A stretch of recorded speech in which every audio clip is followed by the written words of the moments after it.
right, chat. Welcome on in to the Central Committee stream.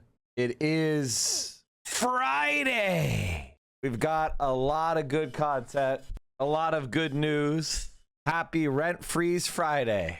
A lot of the times when we talk about politics in this community, I go through all the ideas, the policies, the evidence, and there will usually be a few dissenters, a few people that are out there that are like, well, if it's so easy, why aren't you doing it? Why don't you just go do it? AOC isn't doing it, so it must be impossible to do it. Problems of our world are actually mostly not that hard to solve. This is the blackest pill. Many people look at China and they say, why has China been able to do this?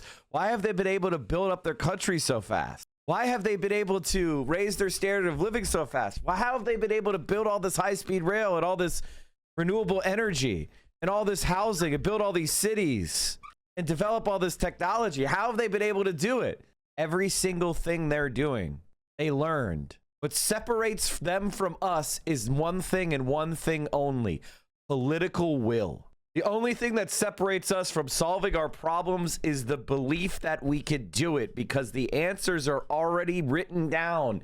In fact, most of the answers have been written down, studied, examined, flipped back over 1,000 times, picked apart. And when I say this, I feel like it's one of the hardest things for people to really reckon with, because it is both black pilling and blue pilling at the same time. Sometimes people joke that Zohran Mamdani just has a button to push that fixes things. You know what, Mom? And that's exactly right. That's actually exactly right. And that's why it's the beginning, not the end of the wave that's coming. They've been fighting against us tooth and nail not because our ideas are ridiculous or they're not going to work. They fight against us tooth and nail because they know they do work. Do you understand? Because the only thing keeping the American people from achieving these goals is them. But their position, their money, their wealth depends upon maintaining the status quo. They are bribed by the people that provide it. Donnie feels like to me is work from home. You remember work from home before the pandemic? Work from home, that's the craziest thing I've ever heard. This place would fall apart as a business if we just let people work from home. There'd be no more business. Capitalism would fail if we let people work from home. And then the pandemic hits, and then out of nowhere, everybody's working from home, and a lot of places seem to be staying open. They're even making some money. And you think back to that time in like 2019 when you asked if you could work from home, and they said no, and you were like, oh, so you're a liar. And that's what Mamdani feels like. It's like politicians could have been doing this stuff the whole time. It turns out, like, Mamdani gets in and he's like, oh yeah, there's just a button. You just have to press this button and then stuff gets done. I don't know why nobody was pressing it before me. It's not like I'm some once-in-a-generation politician. I just saw the button and I pressed it, and the button was caring. It's like you press the do something button. If you press the care button, then something will happen. I don't know why nobody was doing this before. That's crazy. Everybody was acting like the button was in the middle of the earth. You would ask them for something that they promised you. They promised they would do this thing, and they'd be like, hey, look, we're going to get the kids school lunch, all right? Under my leadership, every kid's going to have school lunch. And then they would get in the office, you'd have the party, yay, school lunch is coming. And they'd be like, you're right, school lunch is coming. And then like 6 months into their term, you'd be like, hey, about that school lunch. And then the politician would be like, oh, okay, so you see, I tried, but it turns out children don't like to eat. Like, they would just, you'd be like, there's no way that's true. What are you talking about?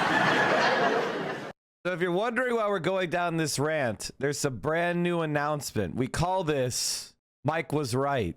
We told you so. It wasn't that hard. New York.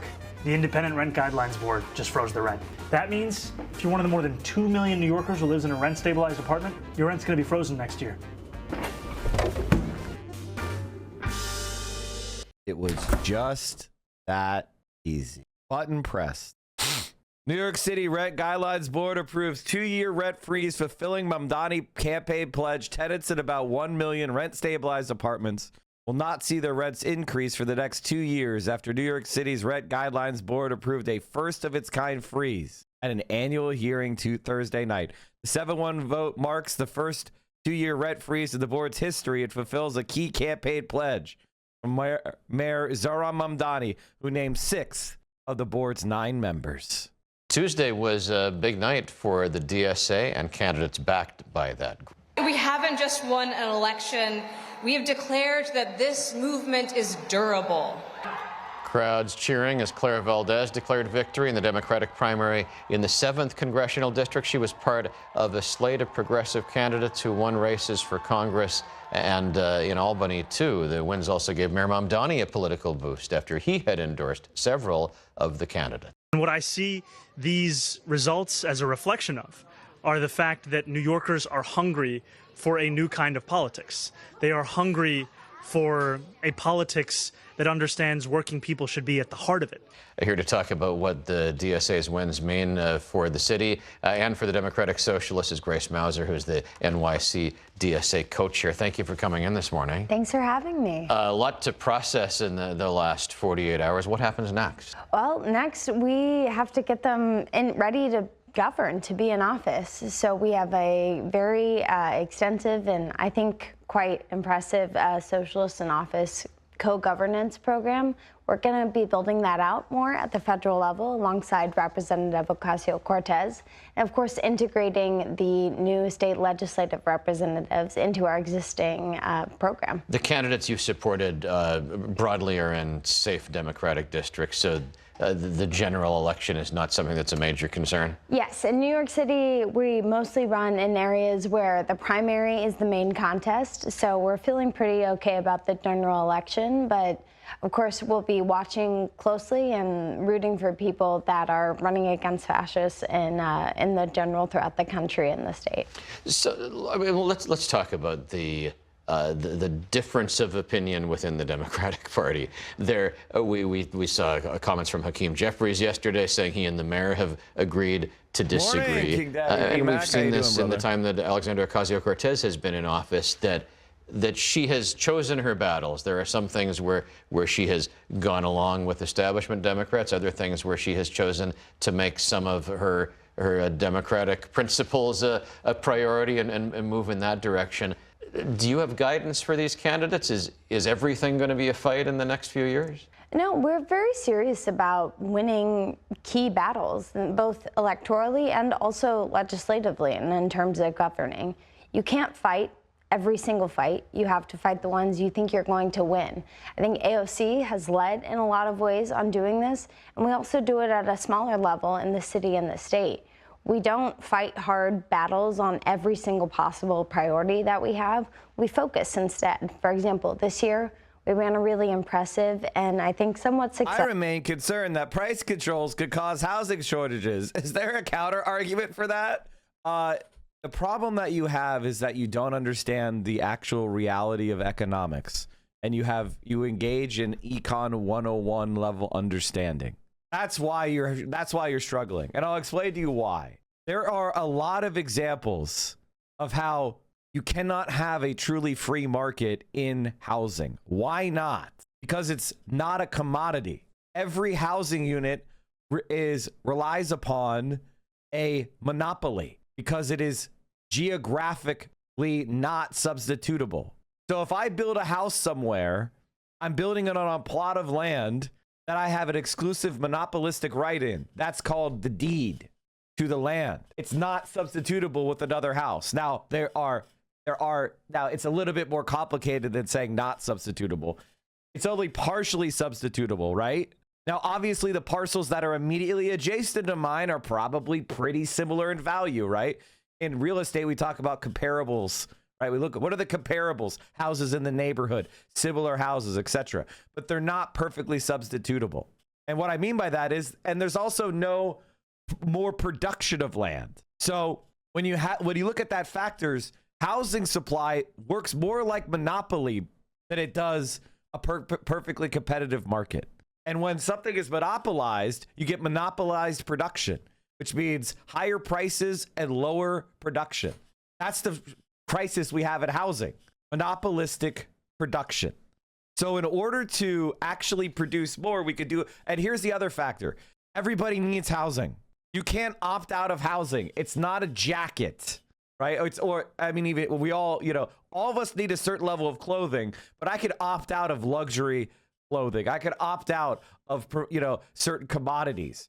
That's not true of housing. It's a basic fundamental demand. So I am required to get housing. And so there's a lot of economic power in the hands of those that hold the monopolistic ownership. Why am I explaining all this? What I'm trying to explain to you is housing prices are way higher than the actual labor plus materials to produce.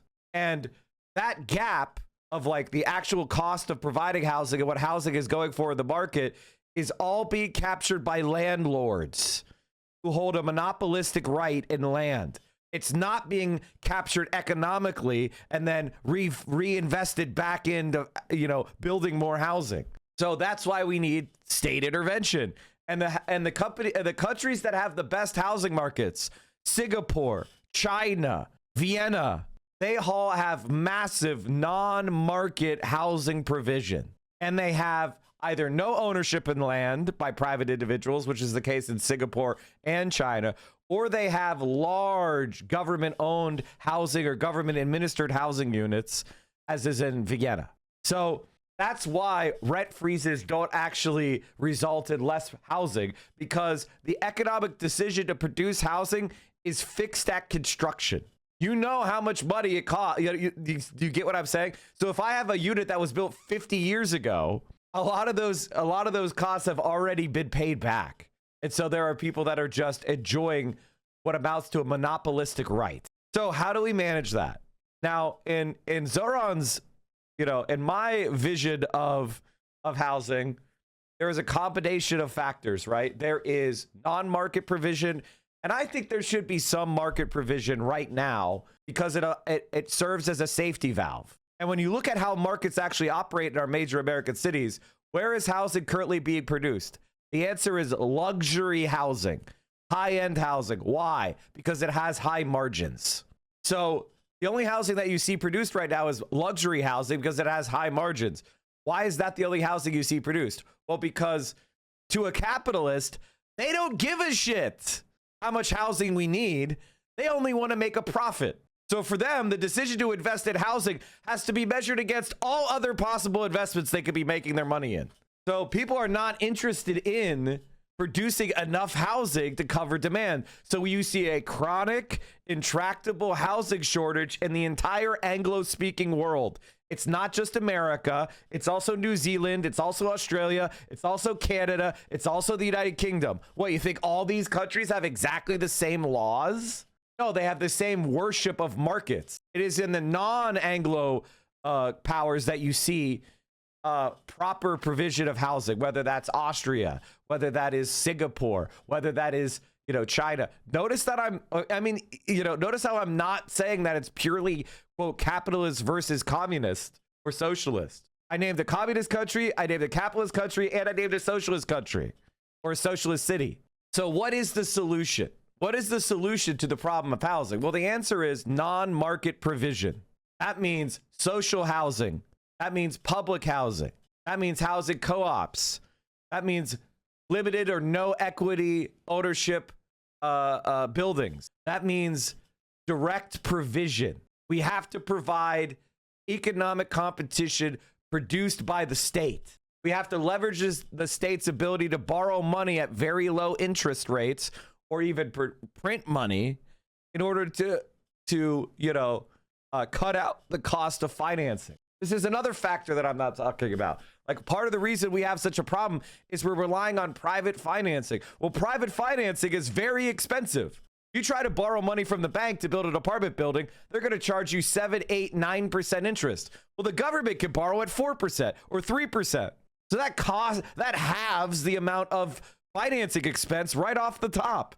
That's why China's been so successful, because when they see something like high-speed rail, they do it by government-owned bank provision. So it's not that the high-speed rail system is not paying interest on loans. They're just paying government rates instead of private rates. And that turns an investment from being unprofitable and therefore not pursued to profitable and worth doing. So now they have 50,000 miles of high-speed, or sorry, 30,000 miles of high-speed rail. And all the positive externalities that come out of that, all the network effects, all the economic activity of that, while they're paying back the loans that it took to do, and the profits are returned to the government. That is why our politics are better. And if you look at what Zohran is saying, he wants to do everything. He wants also to make it easier for those high-end luxury builders to build, right? He wants those people to be able to build housing. Go ahead. I want to make it so that you could build, you want to densify housing in Manhattan? You want to take a parcel of land and build a more dense apartment? Have at it, Haas. He's going to make the permitting system more rationalized because there's a lot of profit to be made in New York right now, providing apartments if you could get it done quicker. So he's doing an all of the above approach. That's what makes him superior to every other model. Home builder here. I specialize in single family detached homes. We do make more money per lot for higher end homes because we're getting a markup on the overall cost of the home. And the pockets are deeper at the luxury home level. If you want effective costs, our multifamily division is making as many living quarters and housing units per year than I've made in my career almost. That's the other thing. Like, not to mention the nebulousness of calling housing luxury. Oh yeah, it means absolutely nothing. But what I'm trying to say is it's high end. It's above like market clearing price, right? The new apartment buildings are not offering their units at 2,000, like less than the surrounding rents. Typically, the only exception of this was in Austin. Austin had a situation where, due to the fact that we had a zero interest environment from COVID-19, and they had extremely cheap and abundant land, and there was a surge of migration, there was a moment in Austin where the capitalists, seeing a bubble and seeing the ability for high profitability, overproduced multifamily housing in Austin. And then what happened is the demand fell off as everybody realized they're living in Texas, and they fucking left. So now there's like more production than there is housing that's available. But that's not replicatable now. You know what I mean? Like, you can't do the Austin model because we don't have extremely cheap floodplain and 0% interest rates and, you know, in-migration collapsing. Let's say, for example, that I could snap my fingers and 1 million more housing units would happen were opened in Los Angeles at $2,500 a month for a 1-bedroom apartment.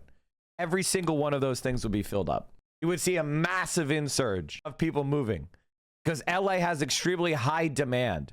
The only reason why California is seeing population decline is because neoliberals worship the market and don't provide housing.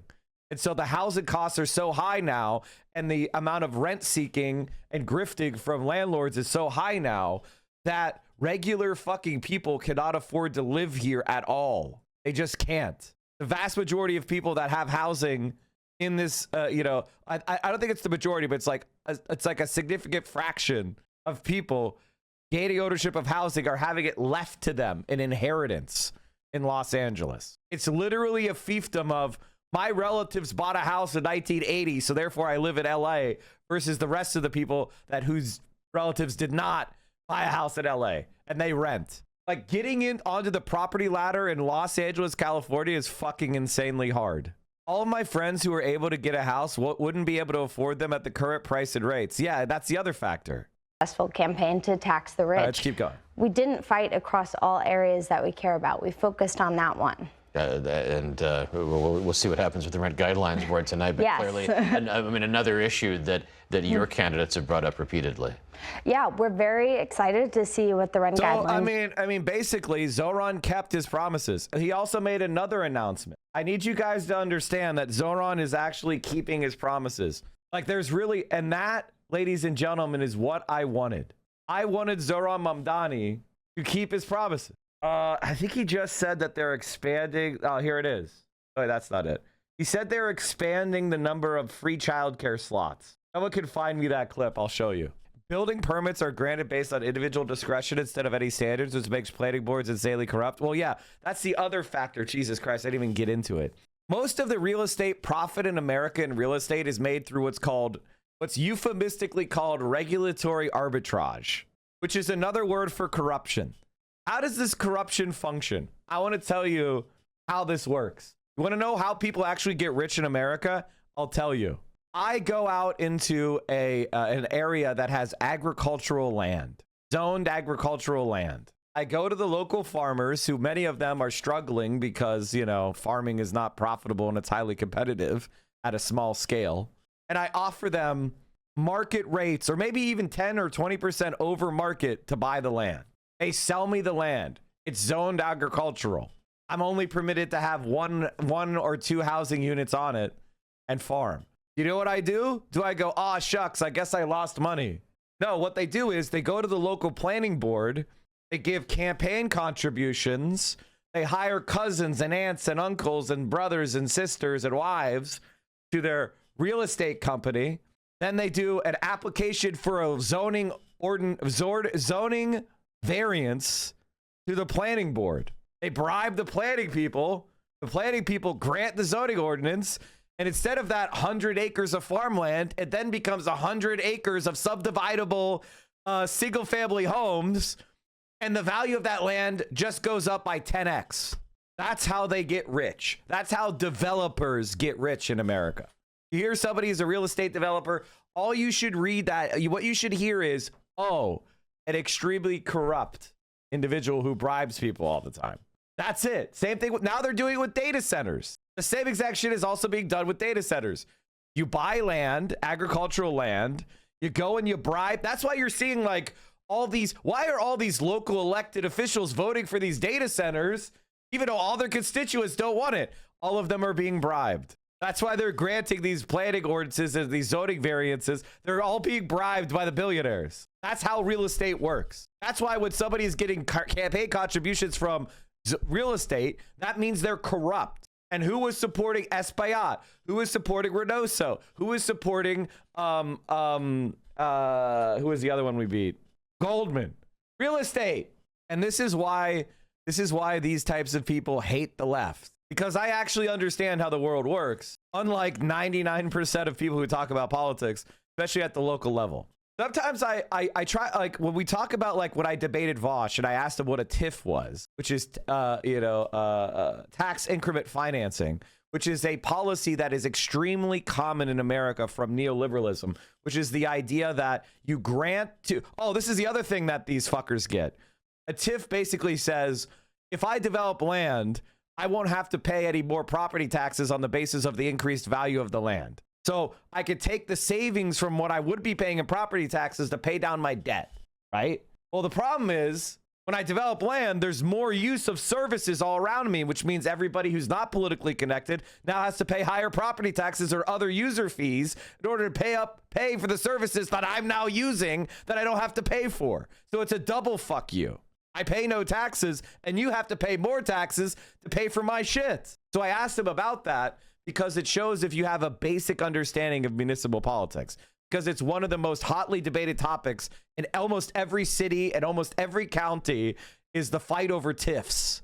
So if you don't know what that is, I know you're a fucking fraud as far as a political commentator. Not you guys, you're fucking normal. I'm talking about people on my side of the camera, okay? If you're on my side of the camera and you're saying socialists cannot run cities, which is something that Bosch said in our debate, you're a fucking moron. It's not a pop quiz. It's just, do you know what you're saying? And that's why Zohran Mamdani is so fucking important. Zohran Mamdani is important because he knows what he's talking about. Ezra Klein is an expert in nothing. Oh yeah, he knows fucking nothing. I'm in a fight with my family about to do with my grandma's house when she's gone. They all want to sell it. I'm screaming that having a 100% paid off home for one of the grandchildren could live in to be 10x more valuable. I mean, yeah. But if everyone's entitled to part of it, they're entitled to the money, right? You know, so either you have to sell it to divide the money, or somebody's gonna have to take a mortgage and pay off the other people. That's unfortunate. Grandma should have done a better job dividing it. 4 years ago, the Supreme Court stripped away a fundamental constitutional right and put abortion care out of reach for millions of Americans. Today, we're sending a different message. With New York State, we are investing $495,000 to expand the New York City Abortion Access Hub, connecting more people to abortion care, medication, transportation, lodging, and support services no matter where they live. Abortion is healthcare. Healthcare is a human right. We're protecting that right in New York City.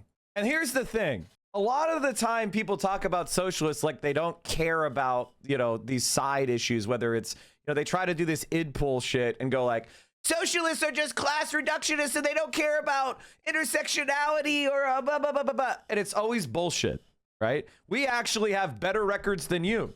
Like Bernie Sanders had a better record on abortion than Hillary Clinton.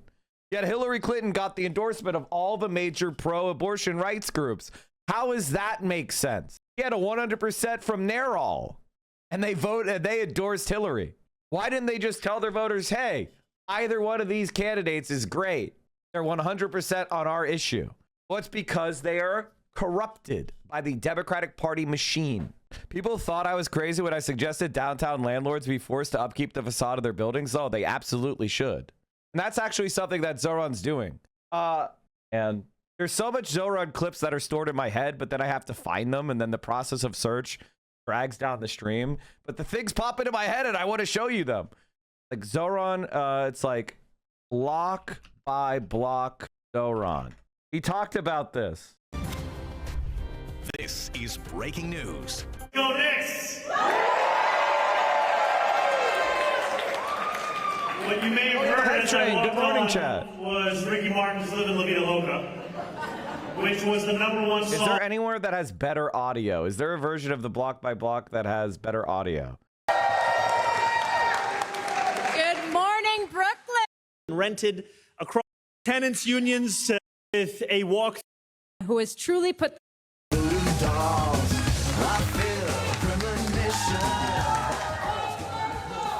Good morning, my fellow New Yorkers. Of course, Let's go next. CBS under Barry Weiss is at 1,000,000,000% incompetent.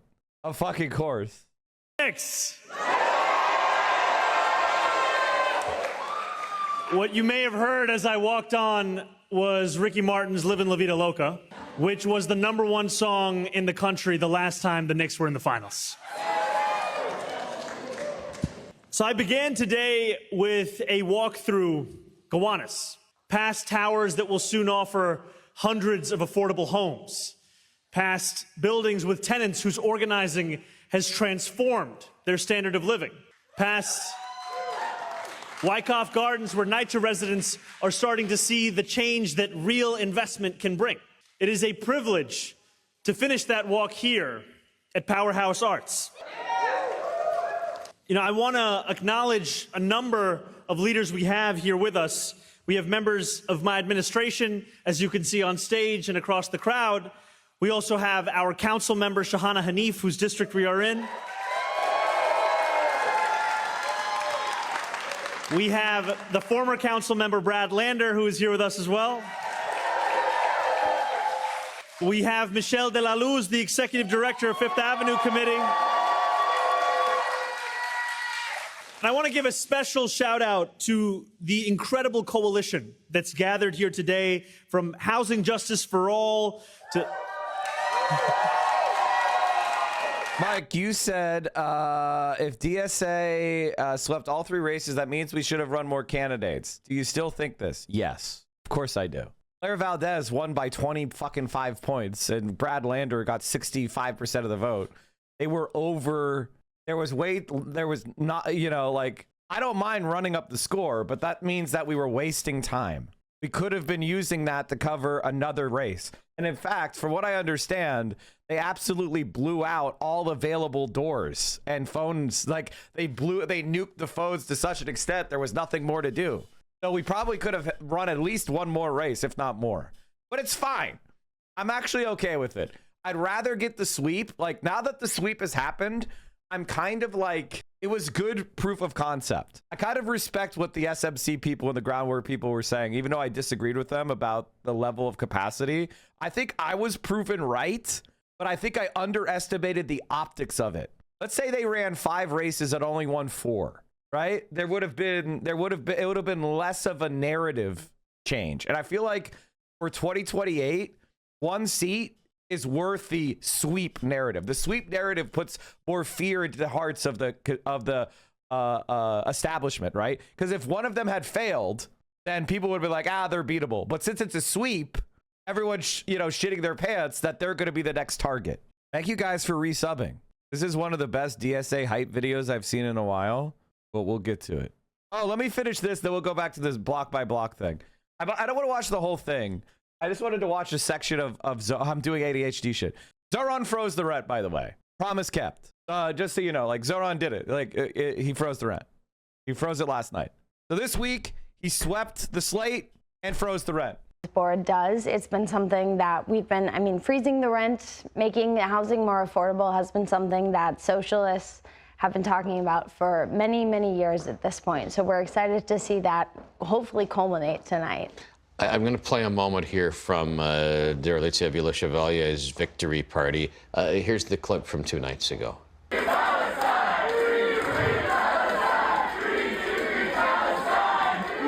For those who can't make it out, there was a chant of Free Palestine in the room. For a long time in New York politics, it has been a baseline. By the way, people hate, you know what's happening, chat? Is that the freeing of Palestine is a civil rights issue that's uniting everyone. It's not tribal. It's not about me and my advantage. It's not white people saying about what about the poor white working class. It's not other groups talking about only their issues. It's an issue that transcends those connections. It draws communities together. So we have the materialist analysis and the provision of class politics, and then we also have the moral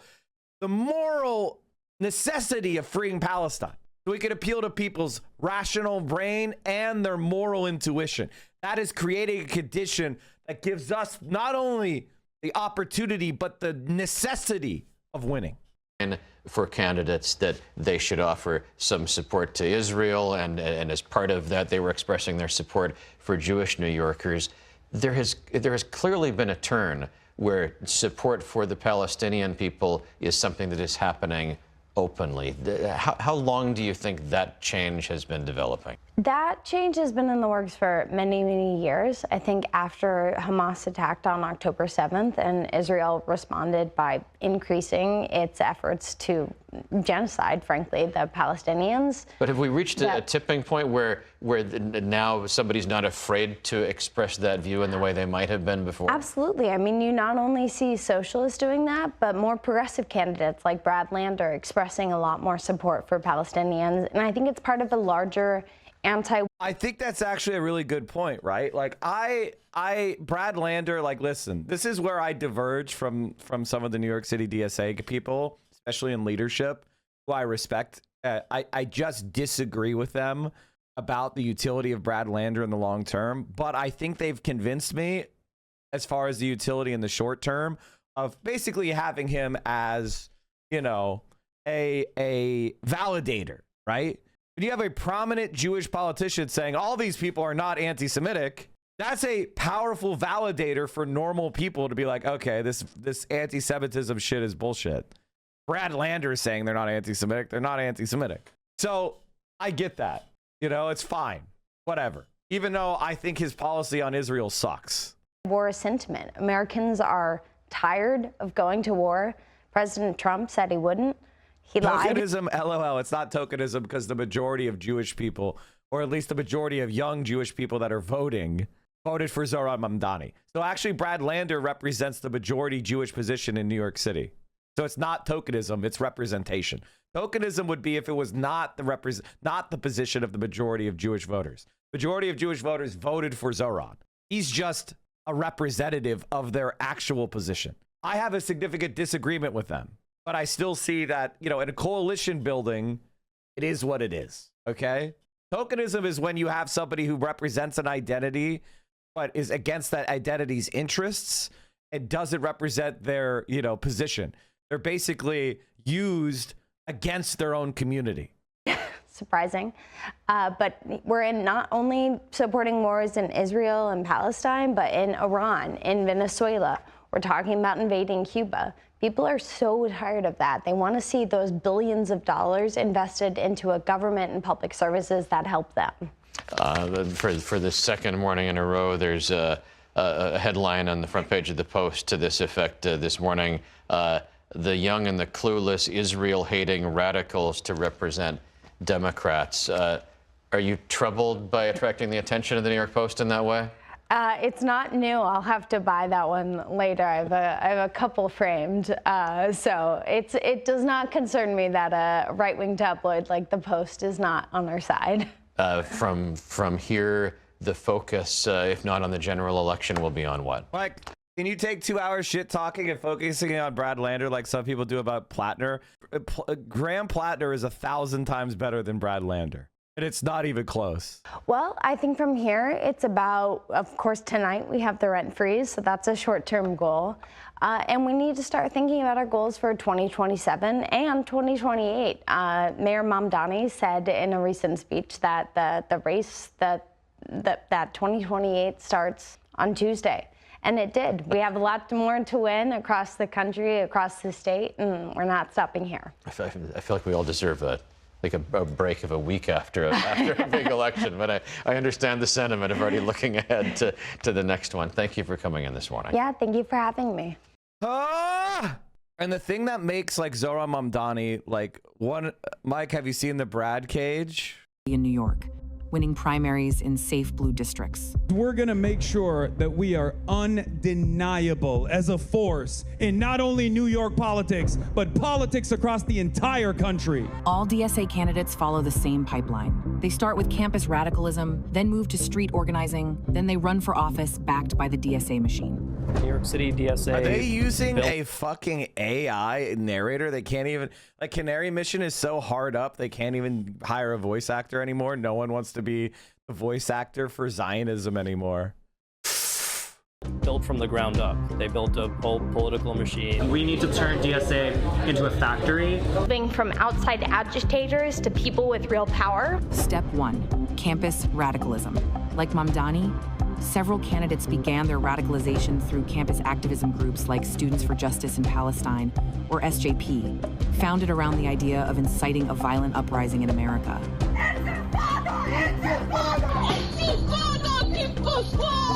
Step 2, street organizing. After college, these candidates took to the streets, organizing protests connected to the Black Lives Matter riots, pro-Hamas. Black Lives Matter riots. You see how right-wing Zionism actually is? And they know, by the way, of course this was going to happen. And this is exactly what happened with South Africa as well. Just so you understand, like, you know how I've been talking a lot about the Anti-Apartheid Act, and how like South Africa was destroyed, the apartheid South African state was ultimately destroyed. Is first it was bipartisan and anti-communist. Like, oh, well, you know, after FDR died, basically Truman came in and he purged the left and he enacted all sorts of like national security shit in order to like destroy the left in Western Europe and the United States and our, you know, puppets. So that was Truman's real legacy. He's probably one of the worst presidents we've ever had. He's by far and away the most overrated president we ever had. If you look at like history, Harry Truman is by far and away probably the most, I would say he's the worst president in American history, that like compared to where he's rated. Nixon is considered to be a bad president. Nixon is probably underrated, to be honest with you.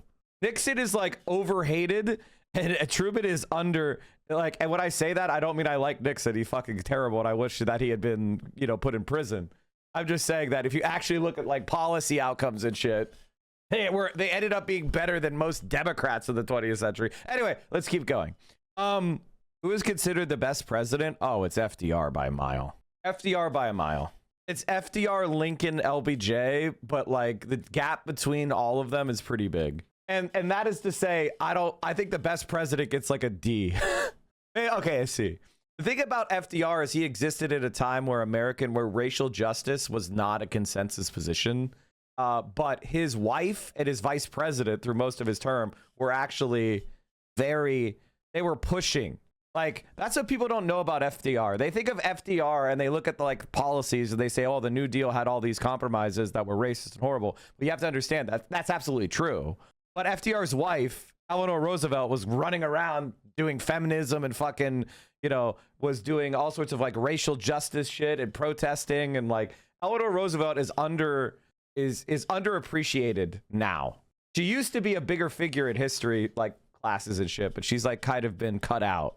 She was super based. Did you try to see a person try to do 9/11 in Beijing with a Cessna? No, I didn't hear about that. Anyway, what was I saying?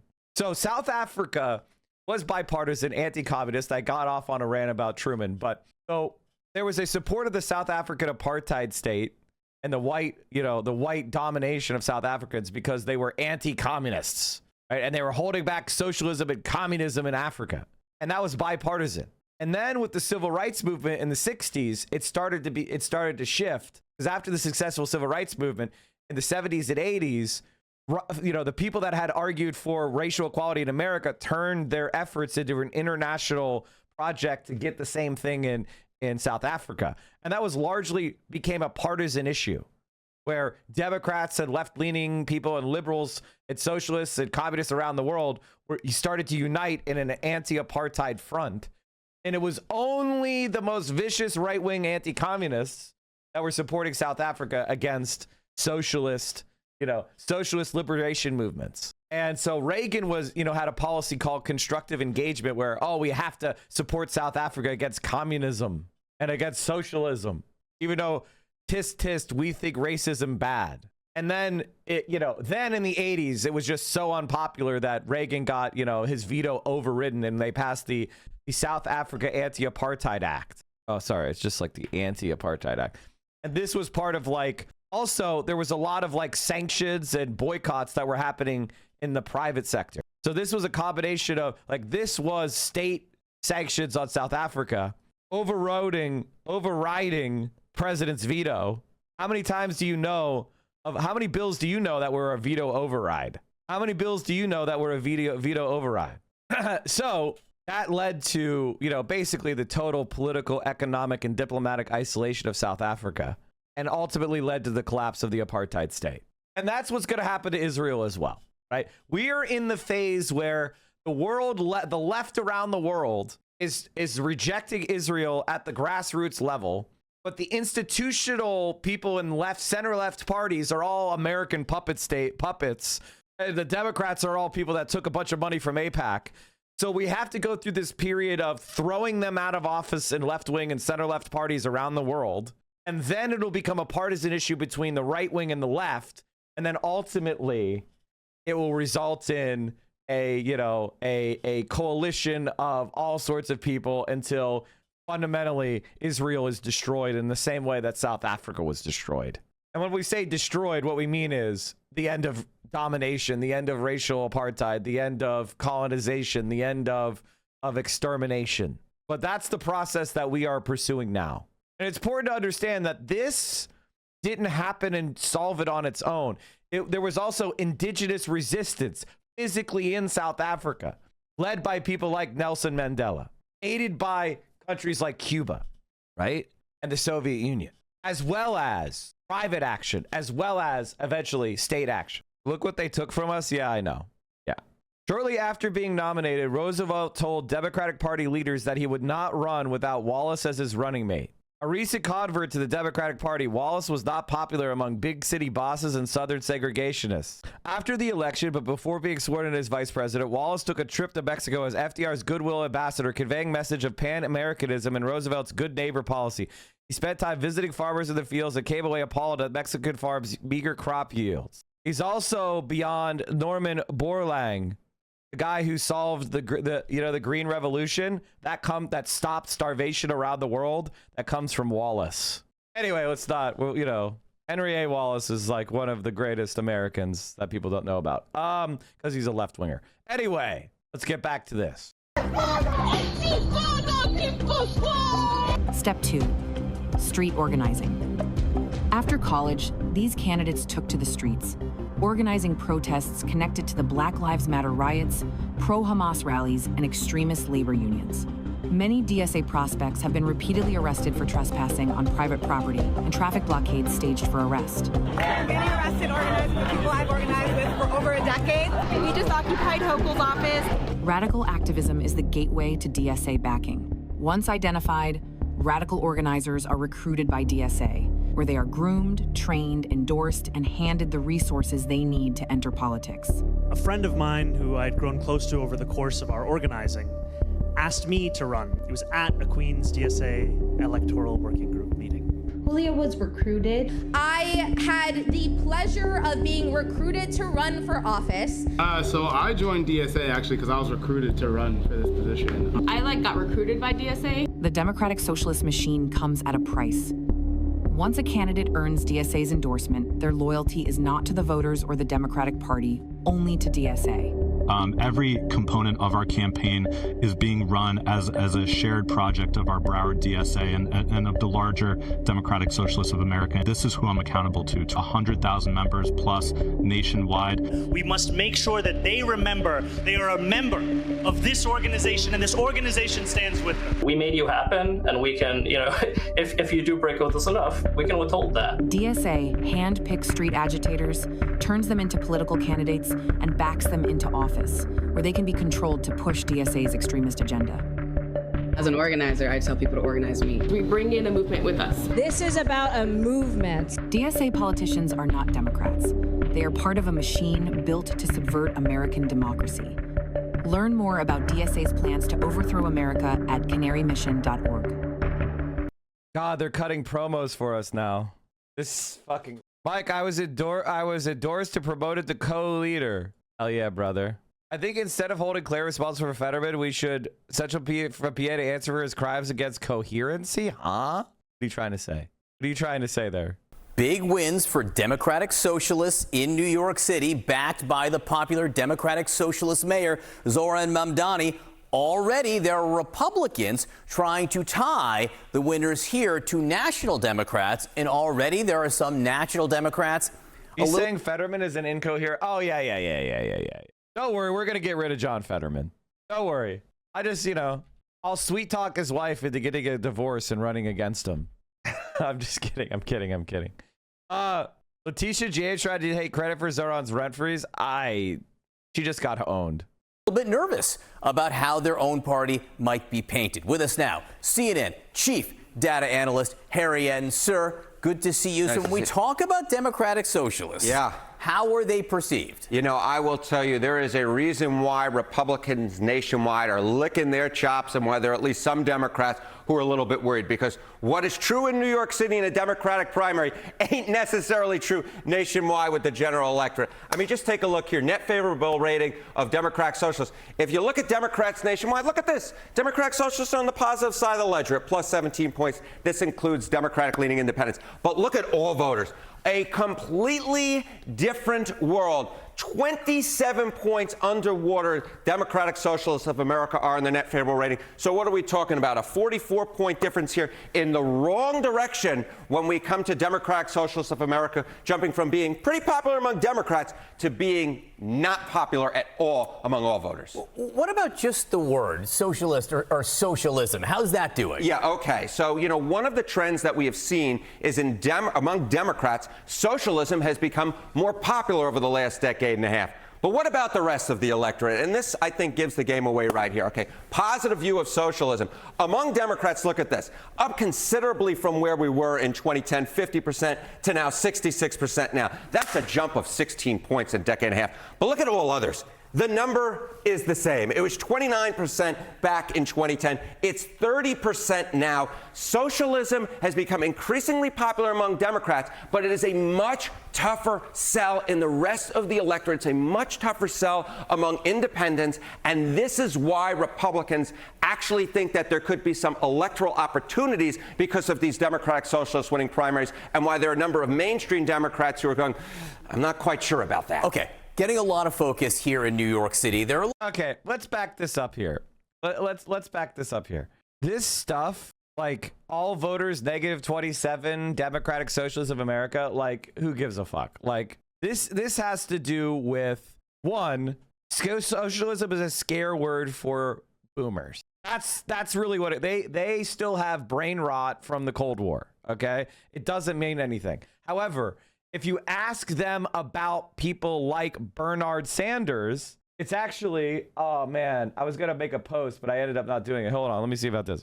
I just saw a Bernie Sanders approval rating with moderates. Bernie Sanders is the most popular politician with self-described moderates. This is an older poll, but maybe we could find a newer one. But if you go to Bernie Sanders, favorability, ideology, moderate, 51% favorable, 36% unfavorable. Bernie Sanders is the avatar of democratic socialism that the most people know. He ran for president twice. He's very, very well known among even people that are relatively apathetic. Only 14% of people don't know who Bernie Sanders is. So roughly 9 in 10 or 85 out of 100, 86 out of 100 people know who Bernie Sanders is. And he's overwhelmingly popular with moderates. And when you talk about like the people as a whole, he's plus 13. There are no politicians that are plus 13 with the country. Like that's not a thing. And I'm sure this is back from February of last year. So I'm sure it's even higher now. So you get what I'm saying? So like, I mean, let's take a look at another political figure. JD Vance, -7. Moderates, 52% unfavorable. What's another good? Who else do we have? Let's try Pete Buttigieg. Moderates, 27% unfavorable, 33% favorable. So Pete Buttigieg is significantly less popular with moderates than Bernie Sanders. That's reality. That's the facts. So, and it's the same thing that, you know, socialism, whenever you're talking about this represents radical change from the status quo. So you're always going to have more skepticism of it. The question is, how do you feel about the people that are espousing socialism? AOC, Bernie Sanders, etc. They're popular with the voters as a whole. And then here's the kicker. When they get into office and they just perform like Zohran Mamdani is doing today, their popularity goes up. Everybody else's popularity is going down when they get into office because they never do any change. But when Zohran Mamdani is in office, they get more popular. I just saw a centrist poster saying, why is his popularity going up? And the answer is he's fulfilling his promises. He's explaining what's going on, and his popularity is going up, just like you saw with Morena in Mexico, which is what I was explaining forever. Zohran's net favorability improved 8%, increasing from +3 to +11 overall in the last 2 months. His net favorability in New York City also increased 10%, growing from +22 to +32. Another great sign for his administration. So when you see people going like, is socialism popular? Well, whenever people actually experience a socialist leader, they like it. Of the electorate, and this I think gives the game away right here. Okay, positive view of socialism among Democrats. Look at this, up considerably from where we were in 2010, 50% to now 66% now. That's a jump of 16 points in a decade and a half. But look at all others. The number is the same. It was 29% back in 2010. It's 30% now.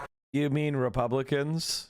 You mean Republicans and independents? It still has 30% positive. That's fucking crazy good. That's crazy. If you're so basically what you're saying is it has room to go up as we convince more and more Democrats that it's actually good, because a lot of dumb boomers think that it's unpopular because they were told that by you. Socialism has become increasingly popular among Democrats, but it is a much tougher sell in the rest of the electorate. It's a much tougher sell among independents, and this is why Republicans actually think that there could be some electoral opportunities because of these Democratic Socialists winning primaries, and why there are a number of mainstream Democrats who are going, I'm not quite sure about that. Okay. Getting a lot of focus here in New York City. There are a lot of people, I occasionally one of them as a non-native New Yorker, think that New York gets disproportionate focus. Is this something that really is only a New York thing in terms of how people are paying attention? No, this is what is so important.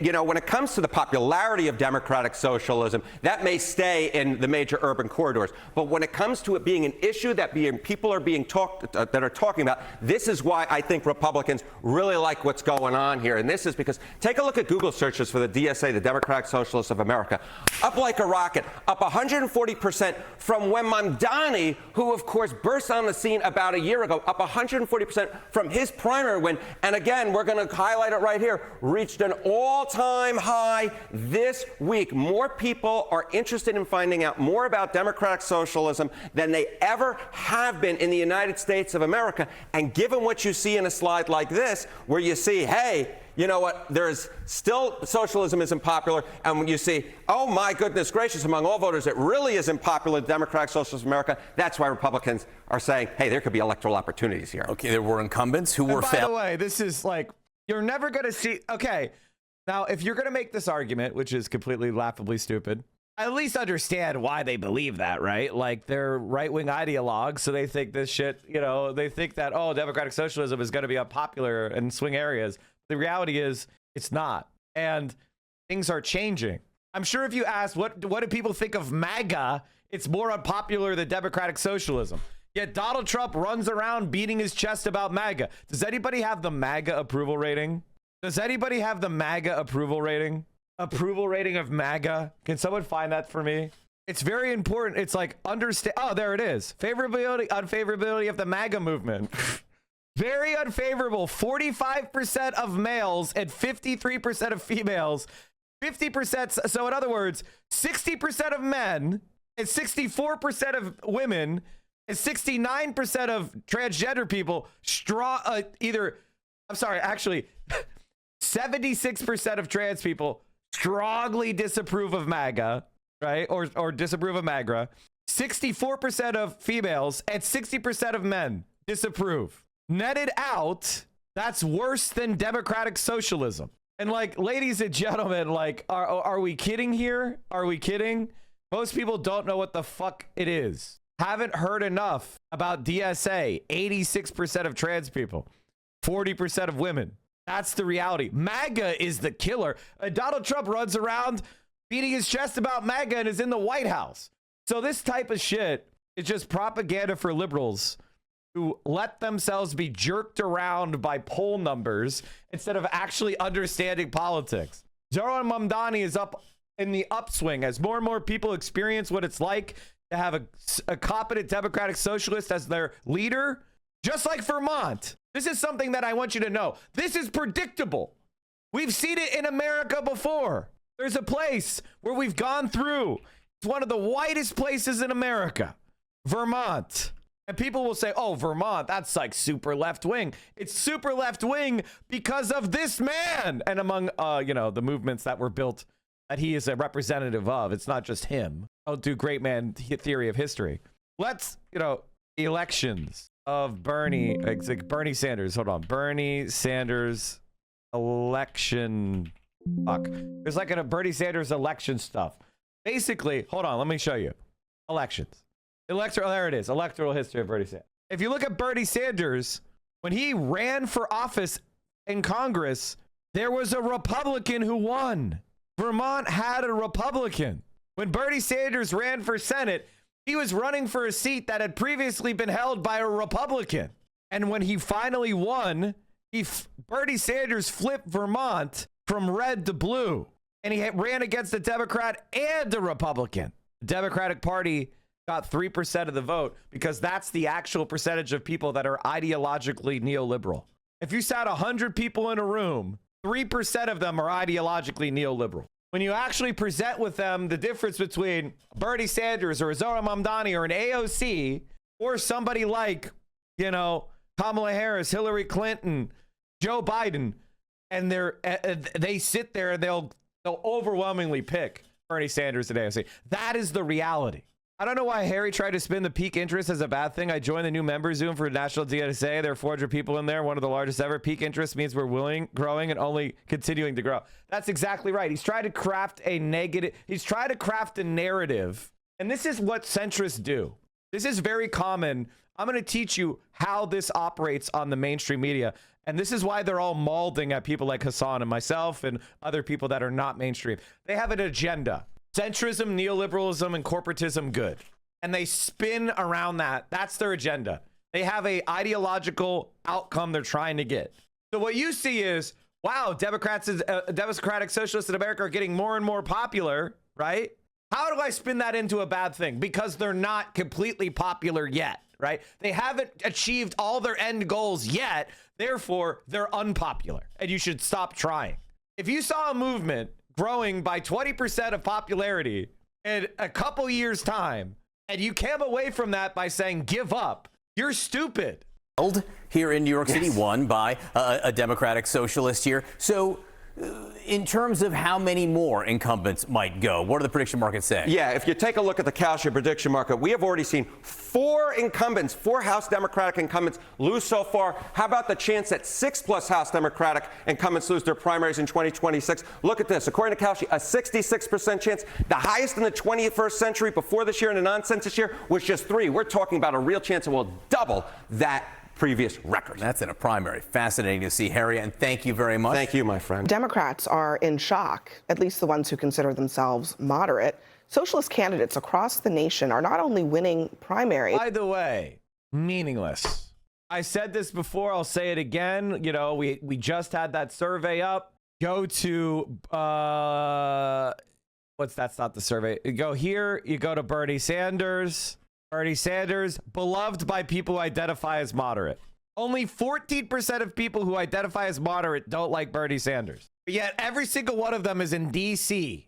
How come only 14% of people who call themselves moderate hate Bernie Sanders? Like, odd. And that includes people who vote Republican. And with true independence, people that don't even lean one way or the other, he still has plus 10 net with 35% favorable. That's the group of people who don't know who Bernie Sanders is. I'm a true moderate. I'm a true independent. Who's Bernard Sanders, one of the most famous politicians in American history? I don't know. That's the people we're talking about here. Okay? And, you know, listen, it's an intelligence factor as well. Like it's, don't be shy. You don't have to be shy about it. If you don't know who Bernie Sanders is, who's been one of the most prominent elected officials in the country for 10 years, you're probably not that bright. You are blinkered. Like, you literally don't pay attention to the world around you at all. It's fucking weird. So I'm not afraid to say that. Like, it's the same thing if you don't know who Trump is. That's fucking weird. And 14% of true leaners say they don't know who Donald Trump is. I'm sorry, the true independents that don't lean either way, 14% of them claim not to know who Donald Trump is. That's special. They're also taking leadership positions in American cities. New York is the latest example, as all of Zohran Mamdani's endorsements won their contest, sending the establishment into a tailspin. Former DNC chair Jamie Harrison, without naming names, argued online, quote, "If you hate the Democratic Party, then please don't run for our nomination." He said, "Don't use the party's resources, volunteers, and infrastructure." And he added that if you don't believe in the party, then don't ask its members to carry you across the finish line. An hour later, he clarified that he doesn't care if you're a progressive, a moderate, or a conservative, but he highlighted that there was always an understanding that building a stronger party was part of the job. Senator Chris Murphy responded to that, arguing that the party is the voters and that leaders need to listen to the voters who are demanding that the party be bolder. Joining us now in our fifth seat is Jumaane Williams. He's the public advocate for the city of New York. And by the way, I'm glad that I really need you guys to understand something. I'm glad that DSA absolutely crushed the nonprofit industrial complex. I don't like those people. There's a reason why one of the things I have a very strong disagreement with Hasan. I would actually say it's our strongest disagreement, and it's a very intense disagreement. And so I make fun of him every day about it, or not almost, but almost every day, which is him saying, "Oh, I don't know, I'm org agnostic." I'm sorry, that's a really bad take. It's an extremely bad take. You don't have to join a caucus. I haven't joined a caucus because I disagree with every caucus a little bit. I like mug. I probably would be a mugger if I'm being honest with you. I like mug a lot, although I'm probably a little bit more left than mug. I'm probably more friendly to some of the I'm like more of a Michael Parentiite than I am a mugger. But I like groundwork people. I like SMC people. I like Red Star people. I like there's people in all sorts of fucking groups. Like I like a lot of the caucuses. I think every single caucus, Bread and Roses, like almost every single caucus has very strong points that they're making. I think the problem with DSA caucuses in general is a lot of people, and it's kind of black and white thinking. There's a rigidity of confusing tactics with ideology. And I think it is an artifact of the left being in academia. There is a rigidity that doesn't understand that sometimes you do this and sometimes you do. Sometimes X is right, sometimes Y is right. Sometimes people are like, you always do Y, you always and only do Y, or you only do X, and you always do X, and they clash, and it's like, well, sometimes it's right to do X, and sometimes it's right to do Y. It's contextual, and that's the main reason why I've been like hanging back from joining a caucus. Anyway, but when Hasan says he's org agnostic, it's a bad take. PSL, as friendly as I am towards you, I'm not trying to punch you, is nothing compared to DSA at this point. We've tried different tactics. One of the tactics is working a lot better than the other. Like, and that's just, and you can see it by every measurement. So you can, I'm not saying, you know, abolish PSL or whatever, but PSL is definitely not, it's not functioning. It's not working. It's not growing. It's at factional infighting. It's not winning elections. It's just not functional, right? Like compared to DSA. Like DSA is literally winning in the heart of empire. It is seizing state power, and it is growing and getting the confidence of the masses. I don't hate PSL at all. I'm just comparing and contrasting. Pretty sure DSA is going to grow more this week than the entire size of the PSL organization. And that's why, like, for Hasan, I think being org agnostic is fucking silly. Because Jules Verne, editor of the show, and a follow that you guys should be making, he made an image. And it said, key leftist endorsements of congressional candidates. And then it's like, Hasan Piker and nothing else. And notice it's the two people that I didn't really like. You know, I was, it's not that I like them. Let me correct that. I like them, but I wasn't enthused about their candidacy. And this is why. They didn't have local support, weren't members of DSA, wouldn't call themselves Democratic Socialists until really late. Weird, Oshite foreign policy, especially for Kat. Like, and I hung back. And what happened? They lost. And then they have the four candidates that had connection to the National Socialist the movement of socialism nationwide. Oh no. Oh no. God damn it. Fuck you, Hitler. You're still getting us. You're still fucking with us all these years later. Fuck you, Hitler. We hate you. All right, what was I saying? I mean, movement of socialism within this country, right?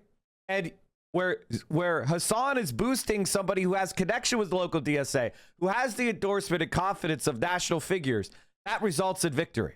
He also needs to stop saying he's a small being with no mo. I've been saying that for years, and I've been proved right.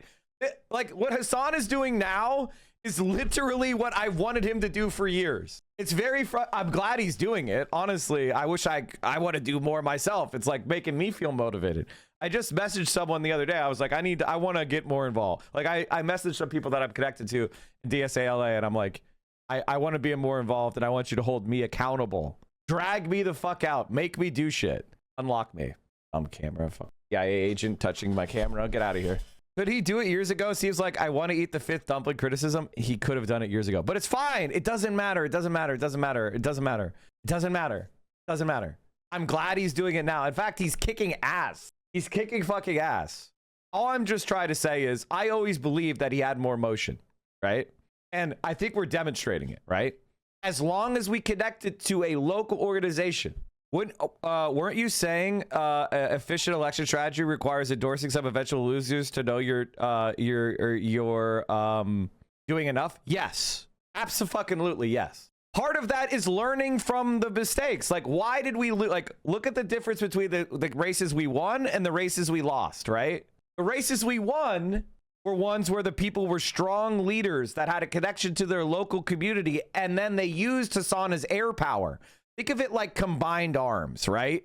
Hasan is air power, but you need the infantry, right? And the candidates that didn't have the infantry because they weren't connected and they didn't have the, like, you know, logistics, call that the nationally prominent, you know, this is logistics, this is the infantry, or vice versa, right?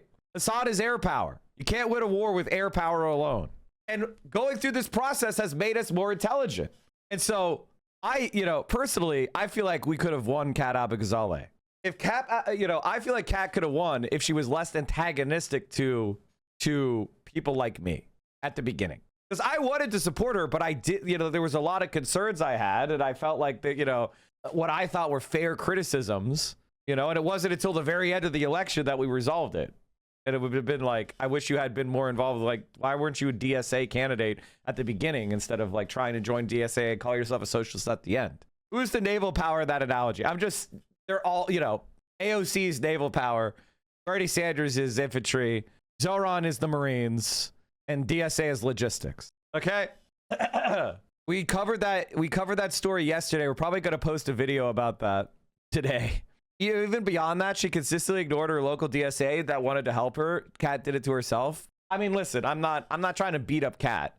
Kat's going to help Abdul, and you know she's going to be around for a while. I hope she finds the neighborhood in Chicago that she feels connected to. You know, maybe she can primary a Zionist. Like, my problem with Kat was that she moved to Chicago, totally fine, decided to run for office, a little bit quick to immediately move to a city and run for office. But she picked someone who was like relatively pro-Palestine instead of all these Zionists that were in the city, that had she picked, it would have been like much more exciting, and I would have been there I would have been like hardcore excited from the beginning, instead of just kind of, you know, finding someone that you think's not going to get supported by AIPAC to primary. And I'm not trying to dump on her. I'm just saying, like, that was the reason why, like, I at the beginning was like, it's weird to carpetbag and then go after someone who's relatively pro-Palestine. And then what happened, that's ultimately why she lost, because Daniel Biss was able to jump in and be this, like, you know, I don't like Israel, and then get endorsed by, you know, the city congressman, and he had a lot of like institutional support, and she wasn't able to pull a Daria Lisa. Like, the difference between Kat and Daria Lisa is Daria Lisa was connected to local DSA and Kat wasn't. Like, that's the difference. The Islamic Republic of Iran shot at least 4 one-way attack drones at ships traversing the Strait of Hormuz. One of the drones solidly hit the upper deck of a large and very expensive cargo carrying ship. Also, and this is something that I'm experiencing in my personal life right now, chat, with some friends, which is like, how does a person take accountability? How does a person take like criticism? Can they like, are they able to accept that they maybe did something wrong and apologize for it without like trying to justify it or explain, right? Do they have narcissistic traits, or do they have narcissistic personality disorder, right? And the difference between the two is a gap, right? A narcissist cannot really see you as another person. They only have a delusional world that they live in. Whereas somebody with narcissistic traits just has a problematic personality. But if you point it out to them, they could be like, you know what, you're right, I'm sorry about that. And they could like show accountability and growth. And for me, criticizing Kat is part of that process of making our movement better. It's not that I dislike her. I like her. I'm just saying we need to be able to look at what you did and say you did some things wrong, right? You like her, but you were absolutely dragging her. Yes, I was dragging her for this reason. You see how there's no X's by her name other than Hasan? And she had a terrible foreign policy, which hurt her. It wasn't because I made people hate her. It's because her foreign policy, the Progressive Victory foreign policy, was unpopular. Notice how Progressive Victory tried to attack Claire Valdez and Daria Alicia right before their primary, and they won. They won because they had that foreign policy. So the Progressive Victory, you know, blob, CIA agent, professor foreign policy was bad. And ultimately, it was damaging. Socialists are lazy. I got rich by creating businesses. No, you didn't. It is 9 a.m. on a Friday. Your name is Diablo Escobar, and you created your account in June. Come on your main and show me some receipts. You're probably 13. And the thing is, you know, I just did a preamble about narcissistic personality disorder, which is like, if you're not able to handle criticism and you're always trying to justify it, always trying to avoid accountability, that's a side of a personality flaw that's like fatally bad. You need to be able to take criticism. That's why I like Hasan and I like very few other content creators, because Hasan could actually take criticism and grow. He's not a fucking narcissist, like an actual narcissist. And like this divide, the divide between like, I'm a progressive and I'm part of a movement, is where we need to draw the line. And that's why, you know, I'm criticizing Hasan of saying I'm org agnostic. There's no more time for that. It's time to grow up. Join DSA. Join fucking DSA. And this is even more importantly, we need to take leadership in DSA. We have popularity. We have a strategic mind. More people watch Hasan every week than are in DSA. We should take that organization over. And like, it is what it is. And I don't mean that like, I actually love DSA. I'm not trying to change what DSA works. I just want more people to join. And DSA is lacking something which is a national leader. Zohran Mamdani is basically the person that is doing that right now, but he only focuses on New York. He's too narrow. And AOC doesn't depend on DSA. So that's kind of the problem is we have a gap here, which is we don't have an actual DSA leader that's nationally involved. Hasan is constructively doing that. So you might as well step up. I joined the NEPA DSA last week and dropped your name. Hell yeah. What did they say? Hasan's argument is he's too busy being a propaganda minister. He doesn't have time to run DSA leadership. Okay, here's what we're going to do.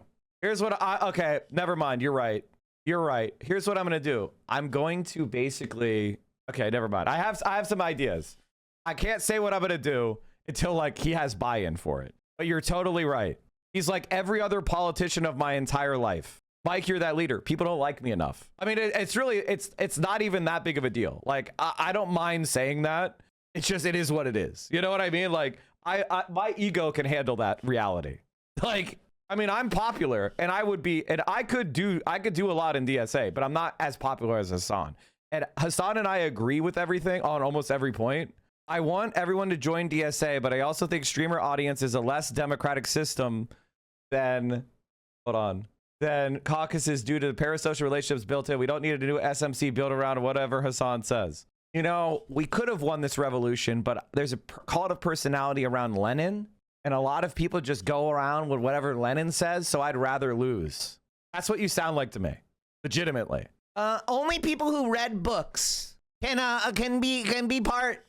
I don't want people that are persuasive and charismatic to make this too popular in here. That's what you sound like to me. And with all due respect, can you explain why Ukraine one-shot so many libs? Because, oh, it's very simple. Because the Ukrainian war lets Americans pretend they're the good guys. And all of the propaganda and all of the lies that we've been told our entire lives are that we are the good guys. And so it lets people hold on to the propaganda of their youth and project it into the world. And they get to go, well, in Ukraine, we're the good guys. And that's why. So it's an emotional fixation on like, hey, I get to hold on to the idea of the West as enlightened and good and democratic and blah, blah, blah, blah, blah, blah, blah. Which is why you see centrist libs and conservatives liking it. I would say the strength of DSA is there's no singular leader as opposed to something like Momentum and Corbyn. Oh, no. By the way, I'm not saying that Hasan should like dictate what happens in DSA. I like DSA as it is. I like there being a lot of competing ideas and caucuses and stuff. I'm just saying that I think he should be involved directly with the org as a member of like a prominent member, right? I know he doesn't want to speak for DSA. He only wants to speak for himself, which is why he hangs back. But I think DSA would be smarter with Hasan as a more active leader. I agree Hasan should join and stop pretending like it's some IRA type shit. Yeah, I mean, it's not like DSA has a militant wing that we're trying to like separate ourselves from so we don't go to fucking prison. Not like DSA is out there like committing ops, you know? People smile instead of saying anything else. Remember, chat, I made a TikTok last year. This is a very important thing that you all need to learn, okay? What was it? The left needs to learn how to dog whistle. There, you got it? You got it? Video over. Just have Hasan take a background role, like advising on comms strategy, and then plaster his face on an advertising. He doesn't need to even go to meetings. That's, first of all, he can go to meetings. Fucking lazy piece of shit. It's like once a month. Like, he can do that. You know what I mean? Also, like, I want him to give advice. You guys are wrong. I think, you know, and maybe I'm being arrogant. I think Hasan and I understand the electoral voter psychology more than most people in the country. Maybe I'm being a complete asshole, but the reason why I've been able to hit all the fucking predictions I've made accurately is I think a lot of the times we have contact, and I'm reading like tens of thousands of messages a day, hundreds of thousands of messages a day. There's very few politicians that get that amount of volume. And so I have a kind of sense of like what can work and what can work. And so does Hasan. And I feel like when people follow what we're saying or politicians are lining up with what we're saying, it's more in touch than like I'll give you an example. Nithya is a perfect example of this. If Nithya sat down with Hasan for dinner every 6 months and he just said, you're doing this and it's bad. Why are you doing this? And she could explain it in a position of trust. Like if he was in her kitchen cabinet, right? She sat down with him, you know, and said, I'm doing this because I'm worried about this. And you could have like a dialogue. And he's saying, well, this is costing you X, Y, and Z. I think that politicians would be better. Same thing with AOC. Like if Hasan could talk to AOC, you know, talk to AOC and she listened to him a little bit more. Like the guy is super popular. It's obviously because what he's saying is resonating with people. He has something to say. And the problem is when we try to like have these conversations through our platforms, people feel attacked. That's the narcissistic personality disorder I was talking about before. That's why narcissists, like actual narcissists, like NPD people should not be your leader. Like, because they can't handle adjusting. You have to learn to be able to adjust. You can't just be like always making excuses, never accountable. They have that. There's uninformed career consultants. Exactly. That's what I've always been worried about. Like the problem with AOC is she has too many people from the Elizabeth Warren nonprofit industrial complex that has failed, that got owned by Reynoso, by, you know, Claire Valdez. Reynoso got fucking owned by Claire Valdez. That's the people that are advising AOC. She's getting some DSA people, but a lot of the people around her are the Reynoso types who got fucking owned. And like what I'm trying to say is, I just want to give a little bit more advice, and you know, because I believe we know what we're saying. I think we're right about more than the fucking Warren people. And maybe this is again ego on my part. I'm not saying that I need to be God. I just want to like be able to like understand what's going on so we can coordinate better. I want us to win power, man. To watch this edit about the takeover of the Democratic Party by the DSA in the new era of progressive politics we are going to have here in America. The reason there are many Mamdanis popping up all around the country. They're saying we need Medicare for all. Free college. People are ready for a new generation of leadership that are actually going to address the issue of money in politics. And it is a clean sweep for the Democratic Socialists of America. What the mayor is doing here should be done all over this country. We lost our way there for a while with Bill Clinton, but guess what? We're motherfucking back. It's the Democratic Socialists of America party now. A plus 17-point net favorability rating on Democrats. That is actually better. Capitalism has absolutely fallen through the floor. Look at this. Socialism, on the other hand, up like a rocket.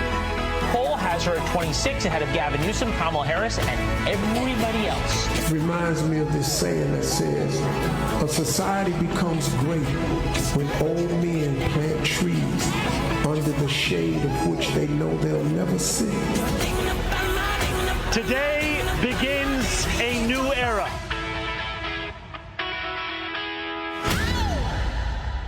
Wow.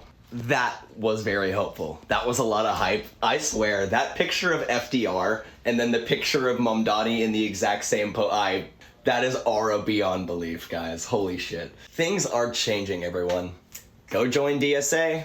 Go find a candidate that is most aligned with DSA's values or is endorsed by DSA themselves and go vote for them in your primaries and in November. We are going to take this country back. By the way, and like I completely agree with this. Like one of the problems is like I felt like DSA hasn't gone for enough. And we're seeing that, right? Like we're hitting it out of the park when you have a strong DSA, you know? And Abdul, like why, like Abdul, there's like people that are aligned with us that are not members of DSA, you know? So I'm scared of another Bernie's hit who's a rat fuck. What do you mean scared? It's gonna happen. And they're gonna try. We just have to beat it. The world isn't fair. Instead of worrying about it, live with the certainty that it will happen. You think we are prepared? No, I don't. Well, I'm preparing you. I'm preparing you by telling you what you need to know. And you need to start preparing others so that they don't fall for it, right? The reason why I say this shit well ahead of time is because I'm right.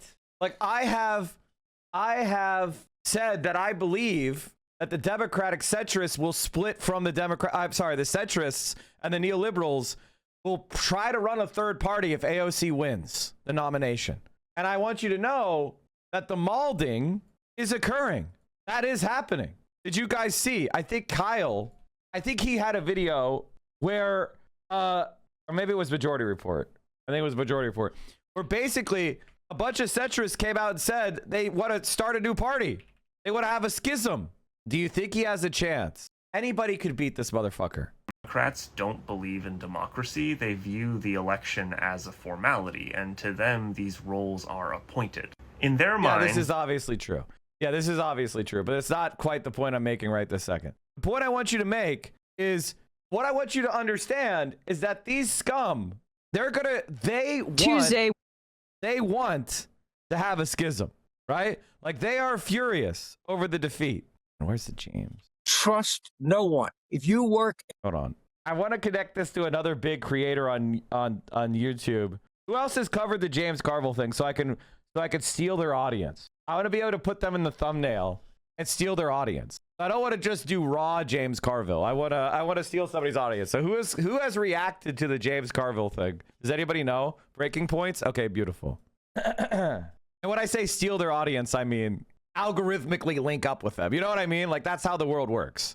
Like, the way these algorithms work is, if you are, you need to have your content properly categorized and associated with audiences that are going to be interested.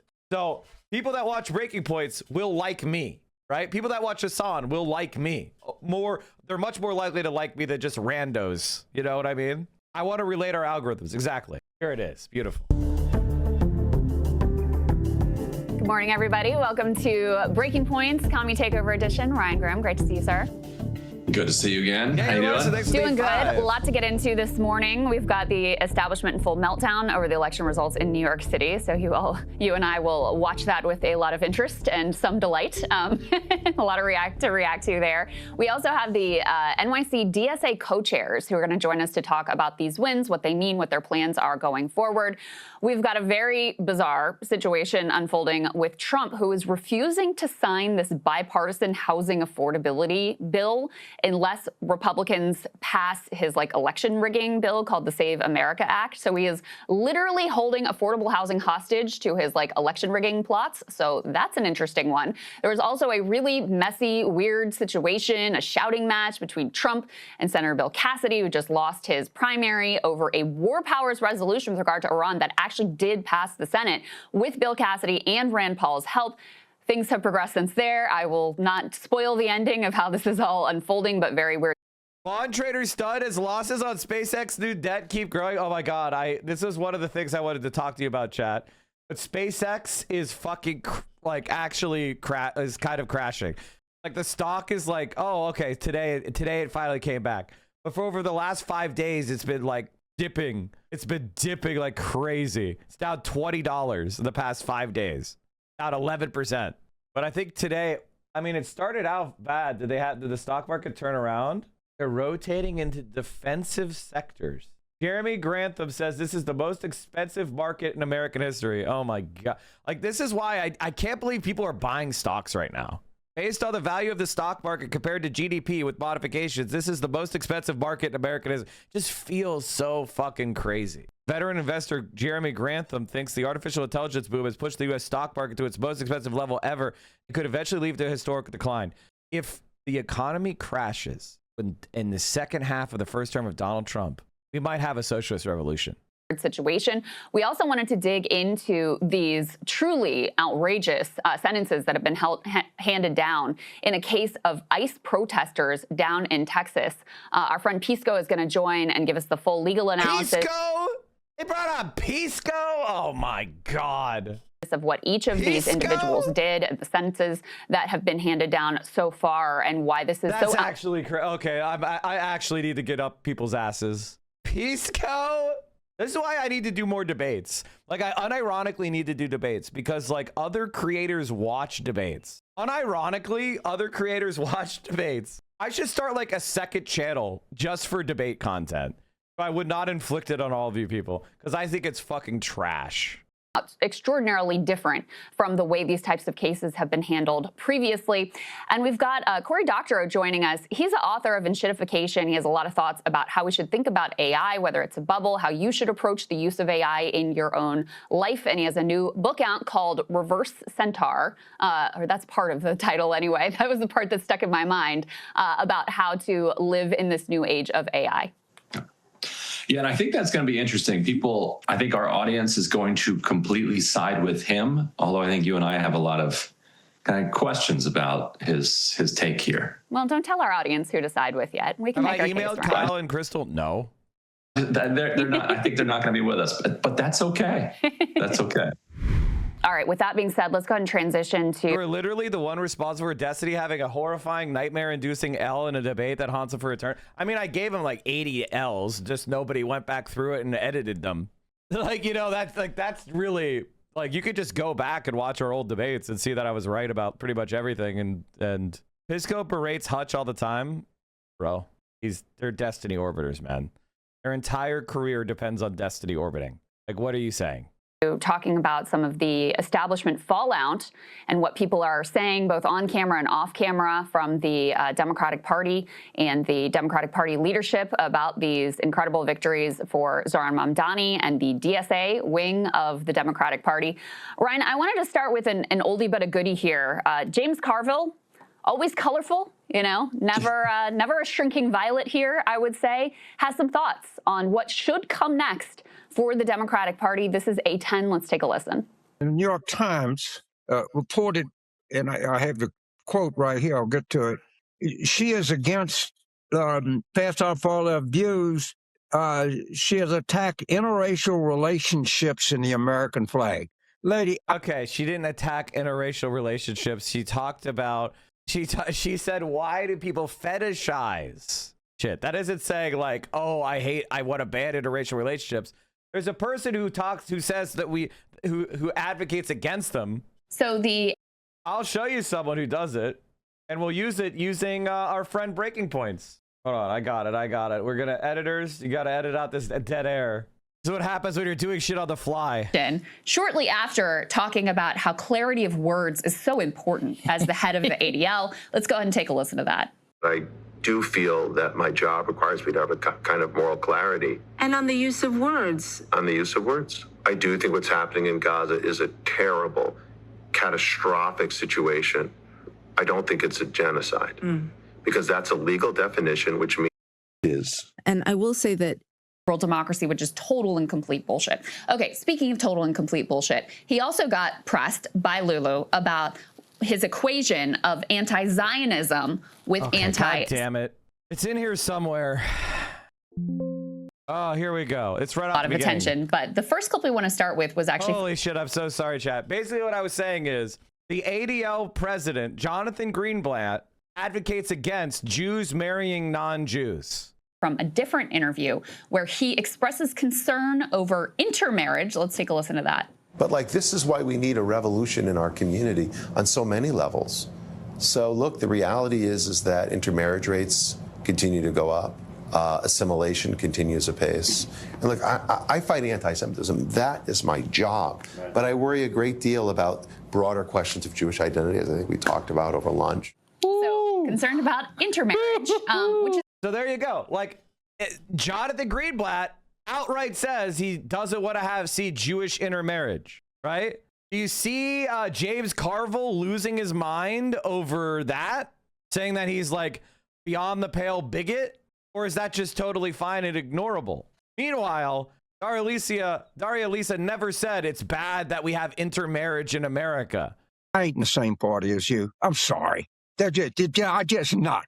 And I actually do think it's time for Democrats to talk the S word, schism. I really do. Everybody's always said, no, we're coalition, we're big tent. And there's just some shit that I can't be in the same tent with. He's ready for a divorce. He's ready to break up with some elements of the Democratic Party. You know what's funny, Ryan, is I don't know if you follow this, but Carville just, what was that, a week ago, 2 weeks ago, was out vociferously defending Graham Plattner, who has very similar ideological views. I don't know if he said all the things that Daria Lisa has said, for example, but Claire Valdez, Zohran Mamdani, I mean, they're very much in line on the vast majority of their ideological positions. Carville's got no problem with him. So I do think there may be a little bit of bias that comes with some of this commentary, but it does kind of echo some of the views that were expressed in, I guess, a little bit more of a soft way from Jamie Harrison. We can put A8 up on the screen, former DNC chair. This got a lot of attention. He says, I say this with no ill will or animosity. If you hate the Democratic Party, then please don't run for our nomination. Don't use our resources. Don't rely on our volunteers. Don't use our infrastructure. Don't ask Democrats to invest their time, money, and energy in your campaign. Focus on building the party you actually support. Political parties are not perfect, but they're built by millions of people people who knock doors, make calls, organize meetings, and fight for the values they believe in. If you don't believe in the party, then don't ask its members to carry you across the finish line. You know, obviously, like, the most obvious response to this is I think the voters in the Democratic Party get to decide who gets to be in the party and who they want their nominee to be. That is democracy, which is something that the Democratic Party leadership has frankly struggled with. But the other thing, Ryan, that was amusing to me is this would be the same camp of people who, when people actually do run as third-party candidates, like a Jill Stein or something, lose their minds over that and act like they're, complete traitors and fascists and spoilers and how dare you. The reality is they just don't want real anti-corporate views to be expressed anywhere on the political spectrum. They want them to be pushed out of the Democratic Party. They don't want them to run as third parties. They just want them to go away and not exist. Right. The phrase "our volunteers" and the phrase "our time, energy, and money" is wild coming from Jamie Harrison. It's like a volunteer's time is not yours. He was the DNC chair. You don't own that. You don't own that. You don't control that person. If you pay them like they're a lobbyist and then you make them a DNC member, then yes, then you own that in the sense that you have built that relationship. But if a volunteer decides to canvass for a candidate, the DNC doesn't own that. Like that's their free will. You need to go out and present something more appealing to them. Now, on the Carville point, it's interesting. I actually think there should be kind of a complete and total amnesty for anybody that said anything during Woke One. Like if you said something about the American flag or the interracial relationships or she had this weird tweet about colonizers dating people or whatever. It's like, look. We're going to declare bankruptcy on Woke 1.0. We're all moving on. And I did an interview on Carville's podcast several years ago. People could probably go find it, where I said to him, look, you're complaining about this woke stuff. It was you and your 2016 Hillary Clinton campaign that really supercharged this stuff because you didn't want to fight Bernie Sanders on economics, on class. Mm-hmm. You wanted to fight him on the questions. Well, right, because Bernie Sanders was a white man. And so you could pretend to be progressive by standing up these kind of pseudo-radical rad libs who were being paid in order to promote like an anti-democratic, anti-empirical, woo-woo scam philosophy that's designed to get a corporate job as DEI officer without actually challenging any of the structures of power that result in the unequal outcomes in the first place, right? You know what the greatest way to solve the racial and gender gap in pay is? Joining a union. Like that is actually the reality. Multiple studies have found that unions close gender and racial pay gaps. So in other words, black people and white people in the same union get paid about the same. Men and women in the same union get paid about the same. And this is the thing that'll really boggle your mind. White men in a union get paid more than white men that are not in a union. So racial justice, gender justice, and economic justice all are enhanced. It doesn't matter what you are, who you identify as. Being in a union means you're going to have better benefits, better pay, and more power in your workplace. So if you care about intersectionality, then you organize on a class basis. This annihilates. You know what has not been found of closing gender gaps or racial gaps? DEI initiatives. That shit doesn't have any evidence of actually doing anything. It is political and economic power. The National Women's Law Center finds that women working for unions not only earn more than their non-union counterparts, but the wage gap between union women and men is smaller than for non-union workers. Not only do women workers earn more by belonging to a union, the wage gap between male workers shrinks in a union setting. The benefit of being a union member is even more pronounced for Latino workers who earn 40% more than their non-union counterparts. For black men and women, belonging to a union means they earn 24% more than their non-union peers. I think white men earn 11% more or something, like 8 to 11% more. So for every racial, demographic, gender group, being in a union is actually what puts the fucking bacon on the table. Of racism and sexism and homophobia, and you declared Bernie Sanders and his entire movement to be these awful things, and that actually, ending racism doesn't actually break up the big banks. So why are you talking about, or breaking up the big banks doesn't end racism? So why are you talking about breaking up the big banks? You created this maze of insanity that became this albatross around the Democratic Party's neck. So if people followed you into that maze, you can't then pick up their tweets from like 2019 and say, oh, they can't be in the party anymore. Now, if it's 2026 and you're still talking like that, okay, well, then you really haven't filed for bankruptcy on Woke 1.0, and we can talk about that. But there has to be a way to kind of turn the page.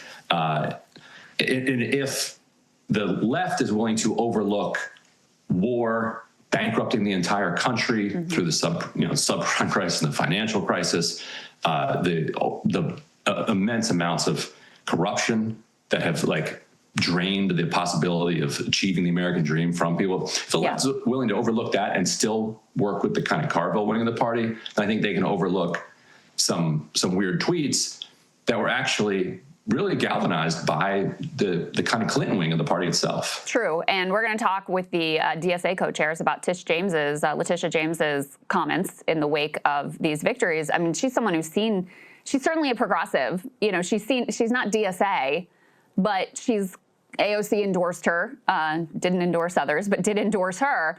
And she came out and said that there's hurt feelings tonight, particularly in communities of color. So it's, again, this weaponization of identity, whereas if you look at Claire Valdez's coalition, look at Daria Lisa's coalition, look at Brad Lander's coalition. Daria Lisa, it looks like, won black voters in her district.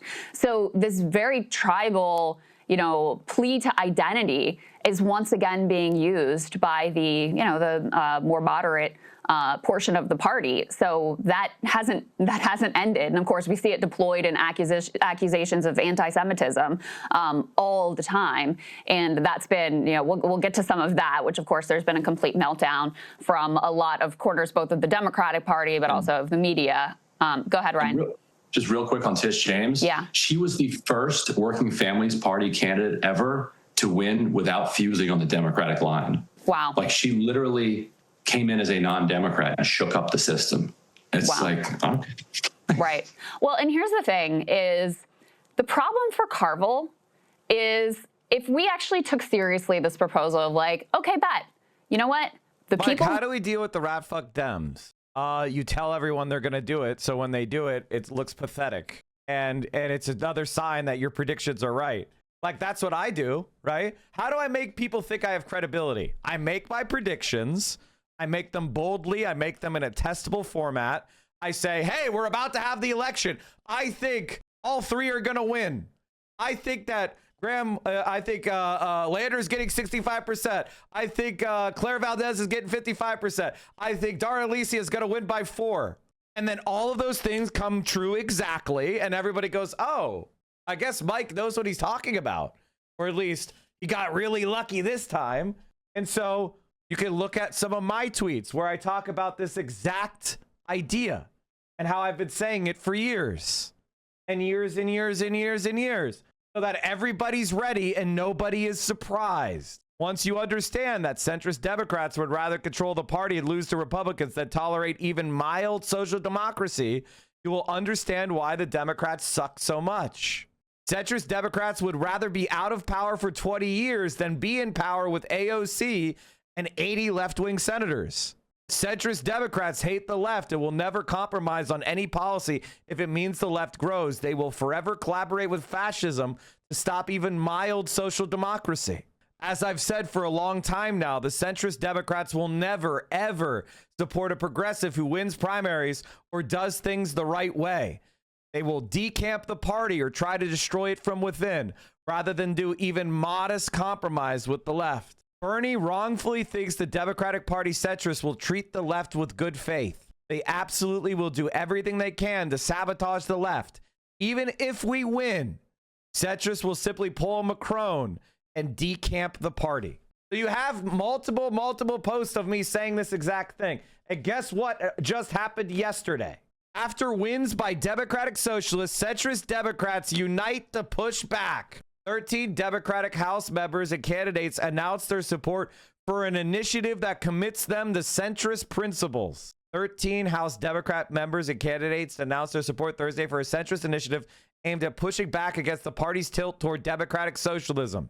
The announcement came 2 days after candidates backed by the Democratic Socialists of America won House Democratic primaries in New York, which followed last week's victory by Janice Lewis George, another DSA-backed candidate, at DC's mayoral primary.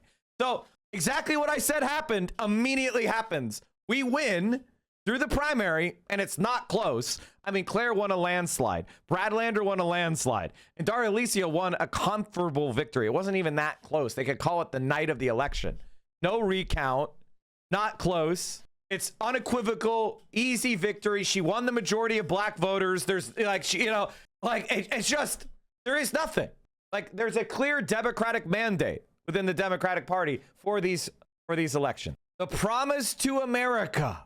America is stronger than our politics. Politics forces false choices between extremes on the right and left. We reject them.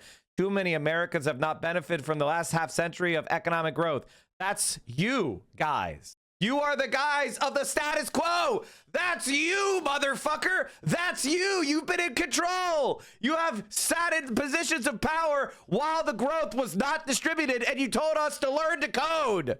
You told steel workers in Pittsburgh and auto workers in Detroit to learn to fucking code. You told generations that have been lost to fucking opioid overdoses throughout the goddamn Appalachians that they should move. Just move. That's you, motherfucker. Americans want an economy that lowers costs, expands opportunity, and rewards the people who work hard every day. Notice that nothing they said is about you living a dignified life. It's that you have the chance to live a dignified life. It's morally bankrupt. What? Somebody has a disability? They should die on the street because they can't work? You fucking disgusting scum. What? Children? They're supposed to pop out of the fucking womb and they're gonna what? Work for a living? What? Elderly person or a worker gets injured on the job and they're supposed to just die because they can't work every day anymore? You fucking scum. A society is built by how it cares for the least of those, not rewarding the already successful and prosperous. You fucking disgusting scum.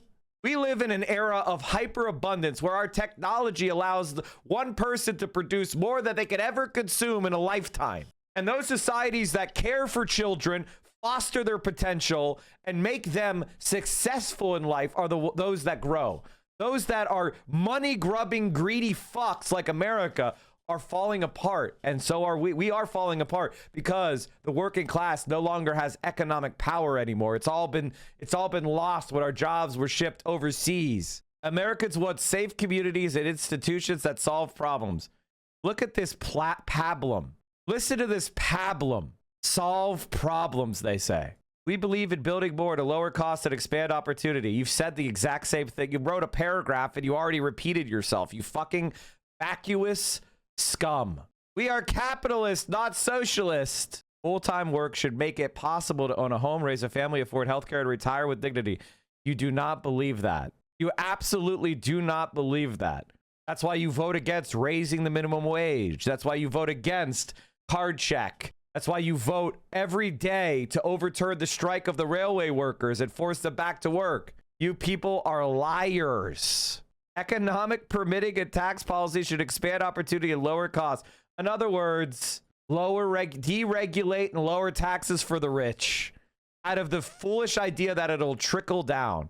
How many decades do we need to test this idea? Trickle down doesn't work. London School of Economics. This is a fact. The London School of Economics and Political Science. Tax cuts for the wealthy only benefit the rich. They only benefit the rich. 5 decades of study. 5 decades of study. How many countries did they study? I think fuck. There's like, it says in there. I don't think they say it in there. But in the study, like in the study itself, it doesn't work. Their mini budget spooked the markets and was widely condemned for a period to rely on the discredited theory of trickle-down economics. And here we have Democrats promising more of the fucking same. We want safety, not lawlessness. We believe Americans deserve secure borders. So in other words, Trumpism. Safe communities. You get safe communities by focusing on human development. That is education. That is high quality housing. That is dignified work that pays well. That means feeling like you have opportunity, healthcare, mental health care, wholesome food. That's the stuff that makes safe communities. Not hiring more cops to crack more skulls. Honest government. You guys are the most bribed politicians in America. You take money from fossil fuels, from AIPAC. Wait till we look into the people who signed this. And an orderly immigration system. You just said, they said immigration restrictionism twice in the sentence. We are responsible, not reckless. A generation has passed since our party balanced the budget. Balancing the budget would cause our economy to crash and is discredited gibbering for the idea that you deserve less. This is meaningless pablum. I mean, you know how people talk about how the left doesn't know what they want to do? Compare Bernie Sanders' Green New Deal to these single lines of nothing but rhetoric, nothing but hand-waving platitudes. We are proud, not ashamed of America. You're not ashamed of our genocide support. You're not ashamed of the war we did on Iran and in Iraq, on Libya, the way that we have abused countries around the world, our defeat in Vietnam. You're not ashamed of any of that? You're not ashamed of Jim Crow, slavery, the extermination of the indigenous population? America has had some proud moments, absolutely. But for the last 35 years, we have failed to live up to that promise instead of expanding it. And shame is the least you can do.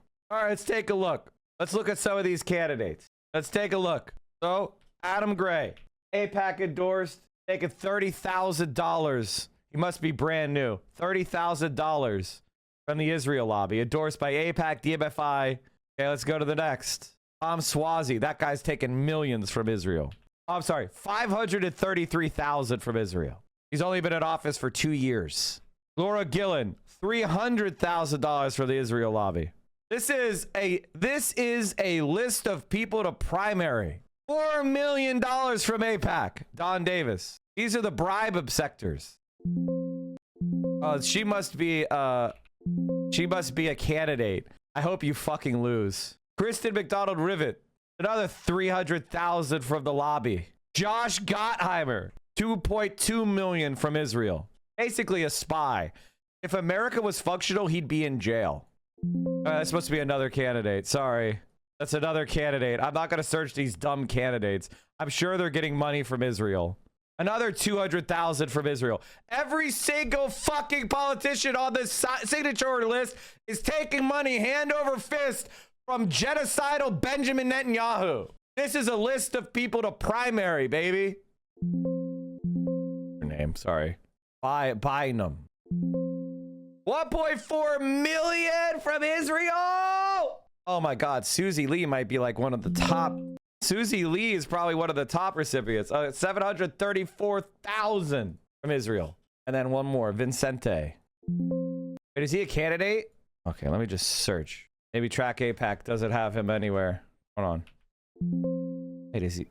What? Oh, there it is. 300,000. Every single person in this list is an Israel shill and an enemy of our country. Promise to America is a promise to primary. That's the promise that we should make to them. We need to remove every single one of these people from office. Every single one without exception. Notice when it says promise to America, it's all pablum and rhetoric, and there isn't a goddamn single firm promise to do anything. Just waving at opportunity, waving at markets. They don't promise to actually deliver to you anything. They're not going to say we're going to lower costs by 10% because that would be a promise you could check. It's all bullshit. And if you fall for this, you deserve everything that's coming for you. How does AOC pass anything when 50 to 150 Debs are going to directly oppose her if elected? Does she have to take their pinkies? I mean, we have to go after them, obviously. That's what I want. And I've said this before. A chatter made me a link and I forgot to save it. God damn it. But I made a post the other day and I said, there are 168 districts, or between 168 and 175 districts, I think it was 176, that are D+10 or bluer. Every single moderate Dem in a D+10 district or bluer should be primaried by a DSA candidate. Okay? We need to make sure that they're either like progressive on everything and refuse to take any more AIPAC money and bend the fucking knee, or they get primaried. And that's exactly the energy AOC will need behind her if she's going to do anything. But actually, one of the things that's actually really useful. Thank you, Chatter. If you go to you know, D+5 or bluer, honestly, we should be R+5 or bluer, because there's going to be a wave. These are our targets, right? D+5, it's 192. It's almost the entire fucking map is in relatively safe seats during waves. You understand that? So there isn't a single Democrat anywhere that we can't go after. I want all these politicians to be fucking shitting themselves. And we don't have to win them all, by the way, chat. We just have to put the fear of God into every Democrat. Who oppose genocide are going to go in this party, and the people who support it are going to stay in the good old Democratic Party. You're going to be pretty lonely over there. You're going to have a lot of electeds with you, but that is the problem for these characters now, is the Democratic Party, in terms of the base, there is no real schism. You know, news media loves to write, oh, the schism and the divide in the Democratic Party over Israel. No, the only divide is between the elected leadership, which is completely out of touch and immoral, and the base. The base is over. When we're talking 90%, basically have a very similar view on this issue at this point. So I don't think you're going to like the way that that cookie crumbles. And that speaks to also the willingness to overlook, you know, things that Darya-Liza has said that are certainly, you know, would not poll well with the American public or even probably with Democratic primary voters. But when you're considering a moral landscape that includes people who have run cover for or actively supported the mass murder of babies and children, you look at like an uncouth tweet about the American flag and you're like, so what? You want to preach to me about morality, given what you people have supported? And then, of course, it's also against the backdrop of Trump and his entire party being completely insane, and the authoritarian crackdowns and the ICE invasions, and of course the war with Iran, bombing little girls' school, continuing to push forward this genocide. You know, this Gaza peace deal is a complete sham. Palestinians continue to be murdered every single day, which you guys have done incredible reporting on. You look at that moral landscape and you're like, you want me to be upset about this tweet that she sent out? I don't think so, right? I think that she has a much more moral position that is closer to my values than these people over here. Yeah, I think that's exactly right. Let's go ahead and take a listen to the ladies of The View talking a little bit about this exact topic, and specifically tackling, you know, Darya-Liza and her views. This is A9. Let's listen. But being pro-Palestinian and no, there were pro-Hamas chants on October 8th. October 8th, the only thing that had happened is that Israel had been attacked and people had been brutally murdered and raped. And so on October 8th, I don't think there needed to be rallies cheering on Hamas. You're calling her an anti-Semite? I'm going to full-blown call her an anti-Semite. She would proudly call herself that, trust me. And I recall a lot of people talking about Mamdani and what a terrible mayor he was going to be and what an anti-Semite he was, and he has proven to be quite the opposite. He's proven to be a kingmaker, a leader. Great for this city. So, Ryan, she says that Darya-Liza would probably proudly call herself an anti-Semite. That is absolutely insane and, frankly, defamatory. And the freak out, not just over her, but over, you know, Brad Lander, who is himself a Jewish man, but happens to have a much more moral and principled view with regard to Israel, and all these tweets from... I mean, it's just, what could you even say, right? Like, these people are scared shitless of actually having a conversation about anything real. The entire media apparatus is scared shitless of having a conversation about anything real. And the reason why is because they can't debate the points. It's impossible to debate the points. Like, Medicare for all is objectively the right and correct policy. Ending the wars abroad and cutting our military budget is objectively the correct policy. Building millions of units of social housing is objectively the correct policy. Building high-speed rail. Both of them are blinking at the same time. Perfect pause. First you dress like Assad, now you dress like Brace. Who's next? Have you considered that it's just they dress like me? Have you considered I'm older than them and I've been around here longer and they're dressing like me? And if you saw my first streams, you'd realize I was in suits and suit jackets and button downs. And Hasan is copying Mike from 2019. He's bringing it back. You know, Meghan McCain, oh my God, Jews aren't saved to my beautiful Jewish friends. I'm old enough that I was the first to ever wear a suit. With you, you're not alone. Well, guess what? Lots and lots of New York Jews just voted for Brad Lander, just voted for these other candidates who won, have been leaders in the movement against the genocide, are top leaders in Zohran Mamdani's campaign and in his, in his governing apparatus. So, talk about woke 1.0. Like, I think woke 2.0 here has gone further than anything we've seen ever in the past. Yes. I think New York 10, where Brad Lander won, has the second biggest Jewish population of any congressional district in the city. And those voters went overwhelmingly for Brad Lander. So, I'm sorry for Dan Goldman, but you don't that does not mean that all Jews in New York City are at risk here. To say that she is ipso facto anti-Semitic just for showing up at the October 8th rally just forgets the basic fact that we know now, because we know Dara Lisa's history, that she had been an activist on this issue for a very long time, and she feared and expected that Israel's response, which already had begun on the evening of October 7th. Hundreds had already been killed by the time that rally occurred. Yeah. And so, but even if that wasn't the case, history had told her, and history being 2021, 2 years earlier, 2014, 2009, we're not talking about ancient history here. History had told her, and the knowledge that it was the most right-wing government that Israel had ever had in place, that was in office at the moment and still is in office, that they were going to respond with a genocidal furor that was going to shock the world. I had that expectation on October 7th. That was my first thought was this state in general, but this government in particular is going to unleash hell as a result of this.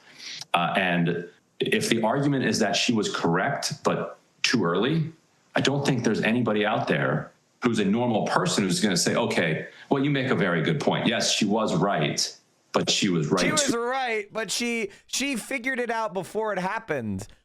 You were a dumb fuck piece of shit who got tricked by Israeli propaganda. That's why I need to trust you. Too early. She was right too quickly. Yeah. No, I mean, I remember covering October 7th. I remember the pit in my stomach. I remember all of us internally talking about what sort of hell was going to be unleashed. And, it was impossible to wrap your mind around truly how just inhumane and disgusting, and the siege and all of the entirety of Gaza turned to rubble. And that she was there on October 8th, understanding the history, understanding the political dynamics, understanding what likely was to come.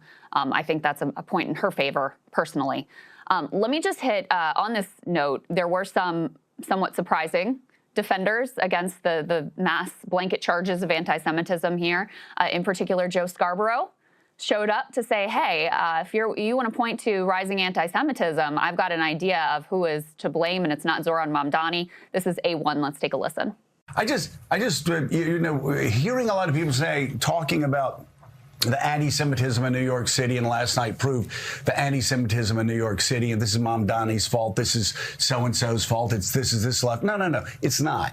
It's really not. If you want to blame anybody for what happened last night, my opinion, if you want to blame anybody, Jonathan, I think you have to blame Benjamin Netanyahu. 4 years of maximalist aims, 4 years of ahistoric goals in the Middle East that anybody, from Dr. Brzezinski to even me, could have told anybody over the past 20 years, it's not going to work. And I've said it all along, there's always blowback in the Middle East. The idea that you're going to be able to brutalize children and women in Gaza with bombing that looks indiscriminate on TV day in and day out for years, that you're going to be able to level half of Lebanon, that you're going to be able to continue to allow thugs to run wild in the West Bank and brutalizing Palestinians, brutalizing Christians in Bethlehem, brutalizing Christians across that area, along with Palestinian Muslims, especially Palestinian Muslims,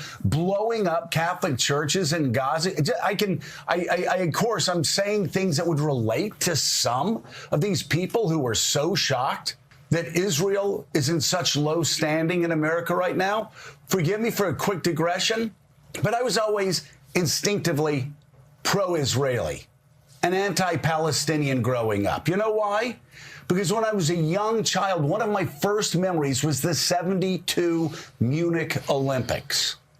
When Palestinian terrorists killed Israelis, and it was shocking. This is like one of those situations where it's like, God damn, you're fucking old. That was 50 fucking years ago, Joe. Pipe down. And we saw time and time again terror attacks throughout the 70s. That shaped an entire generation's view. Yeah, it's true. There was a lot of terrorist attacks in the 70s. Now, they were all displaced from their homes in 1948, and they were never allowed to return, and their land was stolen. So for decades, Israel was engaged in a apartheid state and occupation and settlement against international law, and the refugees were never given the right to return to their homes. But I guess they got mad after decades of diddling around with diplomacy and going nowhere. Views on that conflict. Well, what's shaping the views now? Images out of Gaza, images out of the West Bank, images out of Lebanon, famine out of Gaza, like just and an American president who tells Netanyahu, go. You're unrestrained until his war in Iran goes horribly wrong. What do you think of that, Ryan? You know, I grade on a more generous curve, I think, than you do. And so That's fair. I see that paper from Scarborough. I'm like, incredible progress. This is excellent. Like, you know, and he, I think also from a regular person, you know, the kind of person who's watching Morning Joe, that's great for them to hear. Yeah. I think, but go ahead. I think you got some criticisms of it, which I don't necessarily disagree with. I mean, it's obvious. Like, okay, Netanyahu, yes, but what about our own political leadership? Like, what do you have to say about Joe Biden, who you know, he caped for longer than anyone? Oh, it's the best version of Joe Biden we ever saw, blah, blah, blah. It's just very noteworthy to me, and I get very...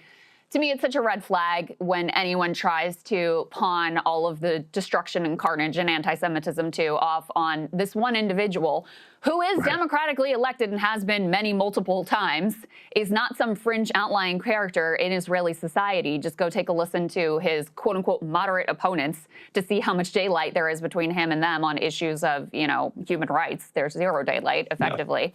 And then, you know, our own political leadership class being incredibly, not just complicit, but I mean, directly involved. So that would be my note on the paper, I guess. I'd put that note at the bottom. I'd put that note at the bottom too, but still give him high marks to encourage him to continue doing good work. Yeah.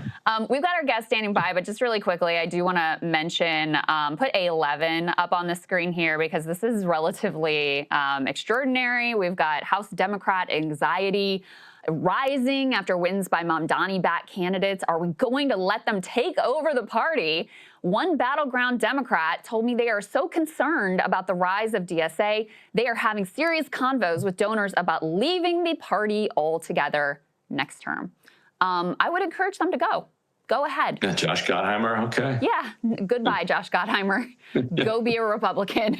And this is the problem, again, going back to the Carville piece of like, you can make that choice, but you've already really lost. The base of the party is gone. You know, the Jennifer Welches of the world are in a very different place today. Your average normie liberal voter is voting for Graham Plattner, not Janet Mills, is voting for Abdul El-Sayed, not Haley Stevens. It's a very different dynamic. It's not just New York City. It really is a national reckoning. And Israel is the sort of most potent dividing line because it does take, in the DC political context, it shouldn't, but it does take some political courage to stand up and say, it's a genocide, I'm not taking the AIPAC dollars, we need a totally different approach to all of this, we actually do need to put human rights first. But it's a stand-in for, are you willing to make those hard choices? Are you willing to reflect the will of the people versus the will of the donor class? And obviously that has applicability in all sorts of issues across the board where the Democratic base and the majority of the American people, by the way, really want to see a different approach, a checking of the oligarch class, true accountability for the crimes that were committed by the Trump regime and their acolytes. And so, you know, Gaza and calling it a genocide and standing up against it are a touchstone that indicates to voters you are the type of politician that is going to be different than the class that's in Washington today. Yeah, and we'll be talking to Cory Doctorow at the end of the program about AI and what its effect is going to be on the economy and how we should think about that. And I think people would be a lot more scared of the idea of socialism if they weren't completely frightened about where capitalism is planning to take us and where capitalism is telling us we're going. Do you think there's a way to co-opt the Republican Party as socialist, but instead of just using the populism message, I think you should run as an independent. You know, like or like in places where the brand is so bad that it just like the Republicans have their shit locked down. You're not going to win a Republican primary. Ideologically, they're just against you.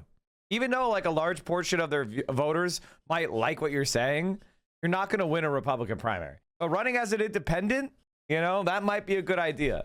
You know, and people are trying that strat, by the way, like Osborne and other people are out there trying that strat. Like if I were to try to run in a state where the Democratic Party is really in bad shape, I would run as an independent instead of try to run as a Republican. Also, you wouldn't have to win a primary. You could just be on the ballot. To go, which is like the complete eradication of jobs. Like that's what they're. This is so fucking cringe. It's unbelievable. What the fuck is this? I say to the media, stop attacking the members. These are I want you to know the men and women of ICE, who I was one. Look, I wore that Border Patrol unit. I was an ICE. When I was a director of ICE, I didn't ask any of the 20,000 men and women that worked for me to do anything that I didn't do myself. I know what these people deal with. I know the death threats are up 8,000%. I know that personally. That's why I'm surrounded by security detail. I got 24/7. I can't even go to the grocery store without security detail. But to the haters and cartel members who threaten me, come get some, because I'm tired of you. What a fucking cringe lord loser. And of course, chat, as you know, I've never been a fan of Pod Save America. I've always made fun of them. I've always made fun of Jon Favreau. I think it's a good thing that Hasan, you know, has an entry on there. I think it's helped normalize Hasan. If they invited me, I'd go on immediately. They will never invite me because, you know, but they're not on our side. Do not get confused. They're just able to read the room a little bit better than the average lib. What is the Democratic Party if not its voters? And what we saw yesterday evening were Democrats across the city turning out and voting for a new kind of politics. A slate of 3 candidates endorsed by Zohran Mamdani won their Democratic primaries in deep blue House districts. In the 7th district, Democratic Socialist Claire Valdez won the open seat over a pretty progressive opponent endorsed by the retiring Democratic member of Congress.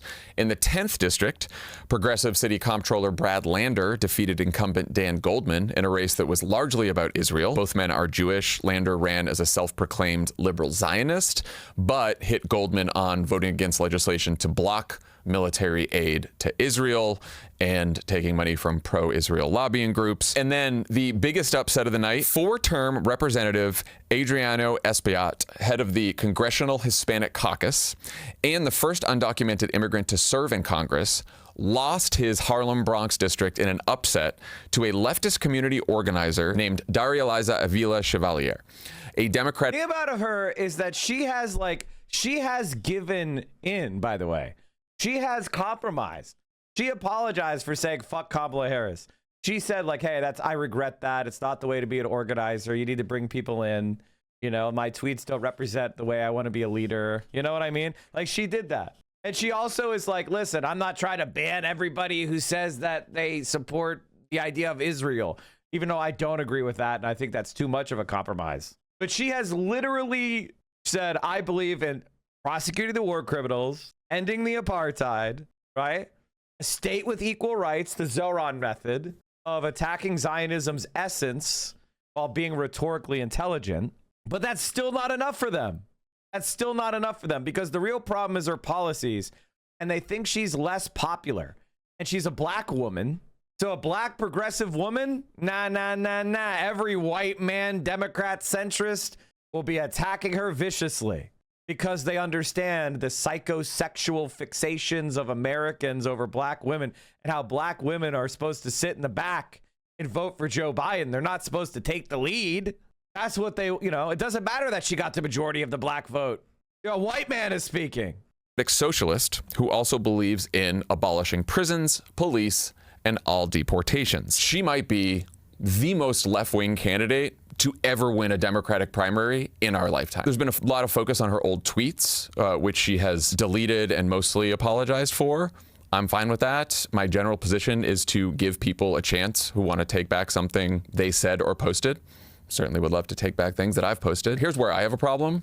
She has not apologized for attending an anti-Israel rally on October 8th, 2023, a rally that was condemned by Zohran Mamdani, AOC, and Brad Lander. The other problem I have, she sat for an interview with the New York editorial board last week where she said she's against all deportations.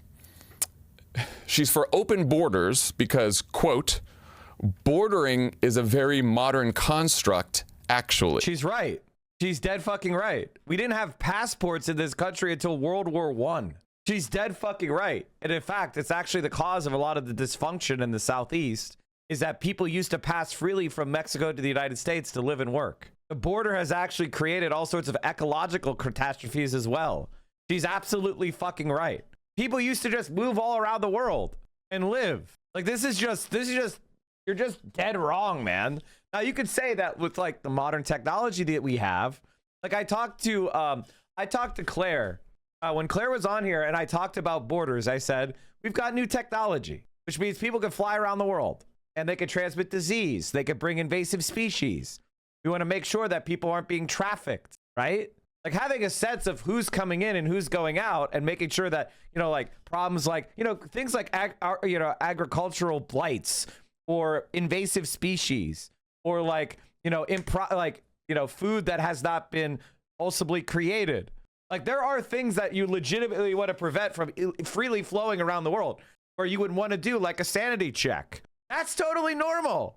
That's totally fucking normal. No one is against that.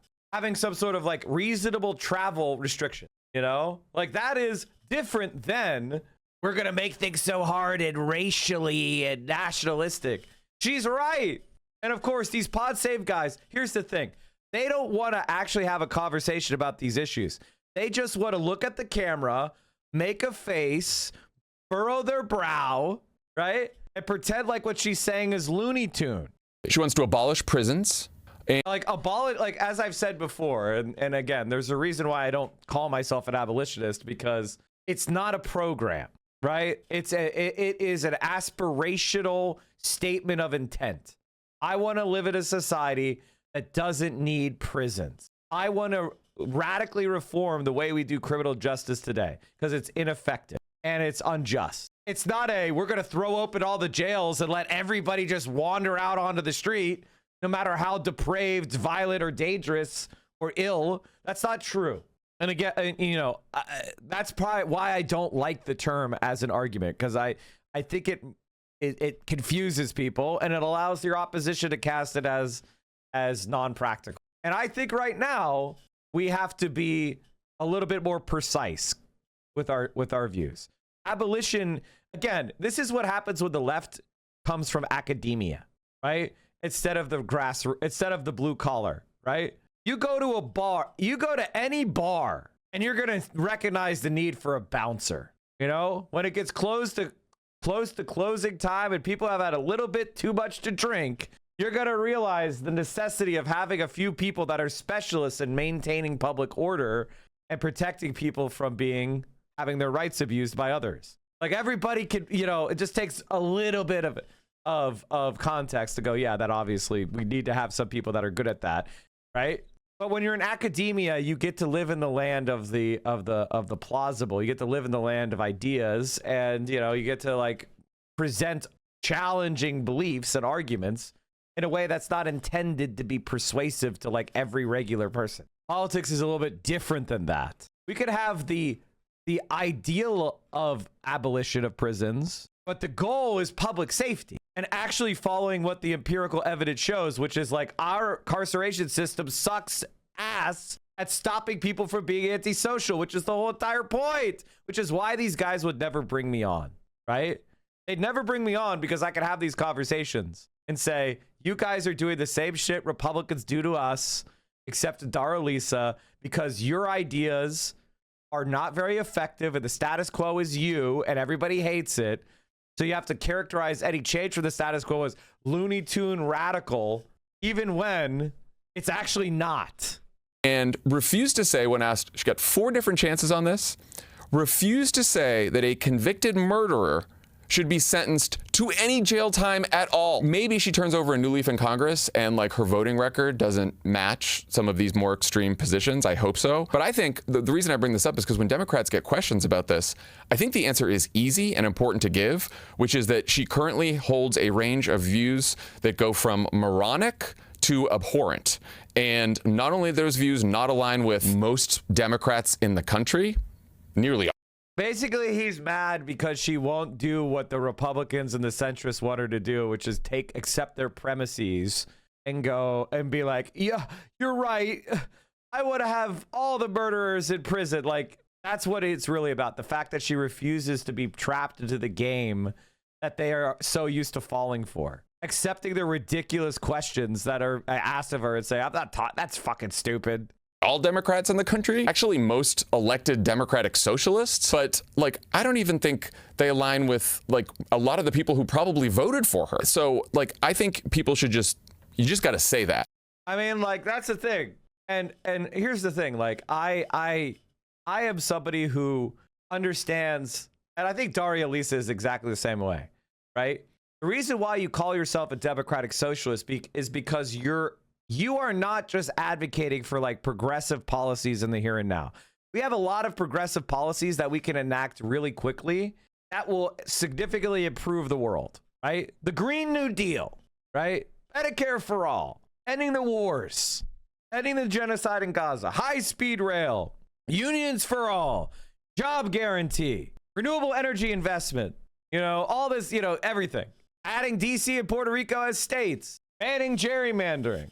Like we could go down the line, pack the Supreme Court. There's all sorts of shit we can do in the here and now very quickly that's progressive, move the country firmly to the left, low-hanging fruit to pick, make America 10,000 times nicer of a country to live in, much more equal, much more clean, much more, better standard of living, less congestion, better, abolish, there's so many policies we can jam through, right? But what makes us Democratic Socialists is that's not the end of our horizon.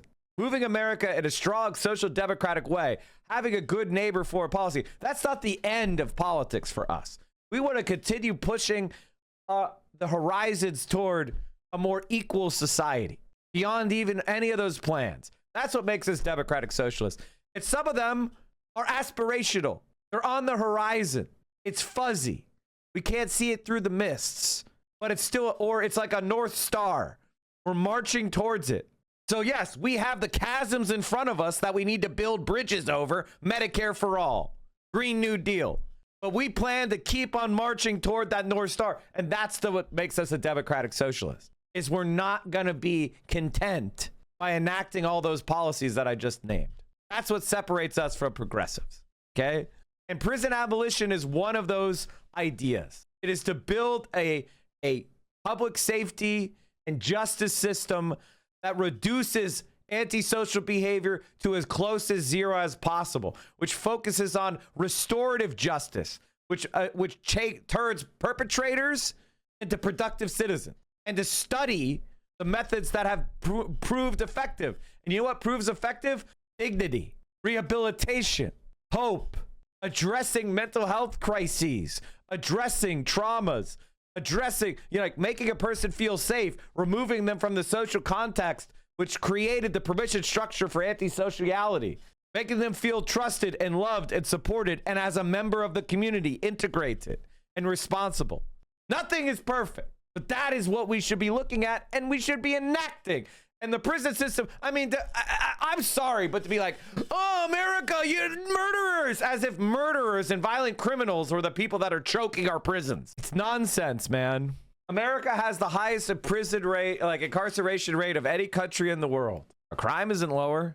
Because if we know what caused, it's actually not that hard. I'll tell you exactly how you lower crime. Are you ready? There's 2 prongs to lowering crime. 1, make crime extremely unprofitable and highly unlikely to succeed. That means things like natural surveillance, community feeling, just like transparency. And the second thing is just integration and the alleviation of despair and hopelessness and disrespect. AKA, people need to feel like they are valued, that they have a dignified life, that they're not desperate, that they're part of the community, and they have respect and integration. When you have those dual prongs, unlikely to profit, and you feel part and connected to a community that's supportive, crime is very low. That's how you solve it. It's actually not that hard. And by the way, heavy punishment is not part of it. Heavy, severe punishment isn't what works. It is the odds of being caught being high.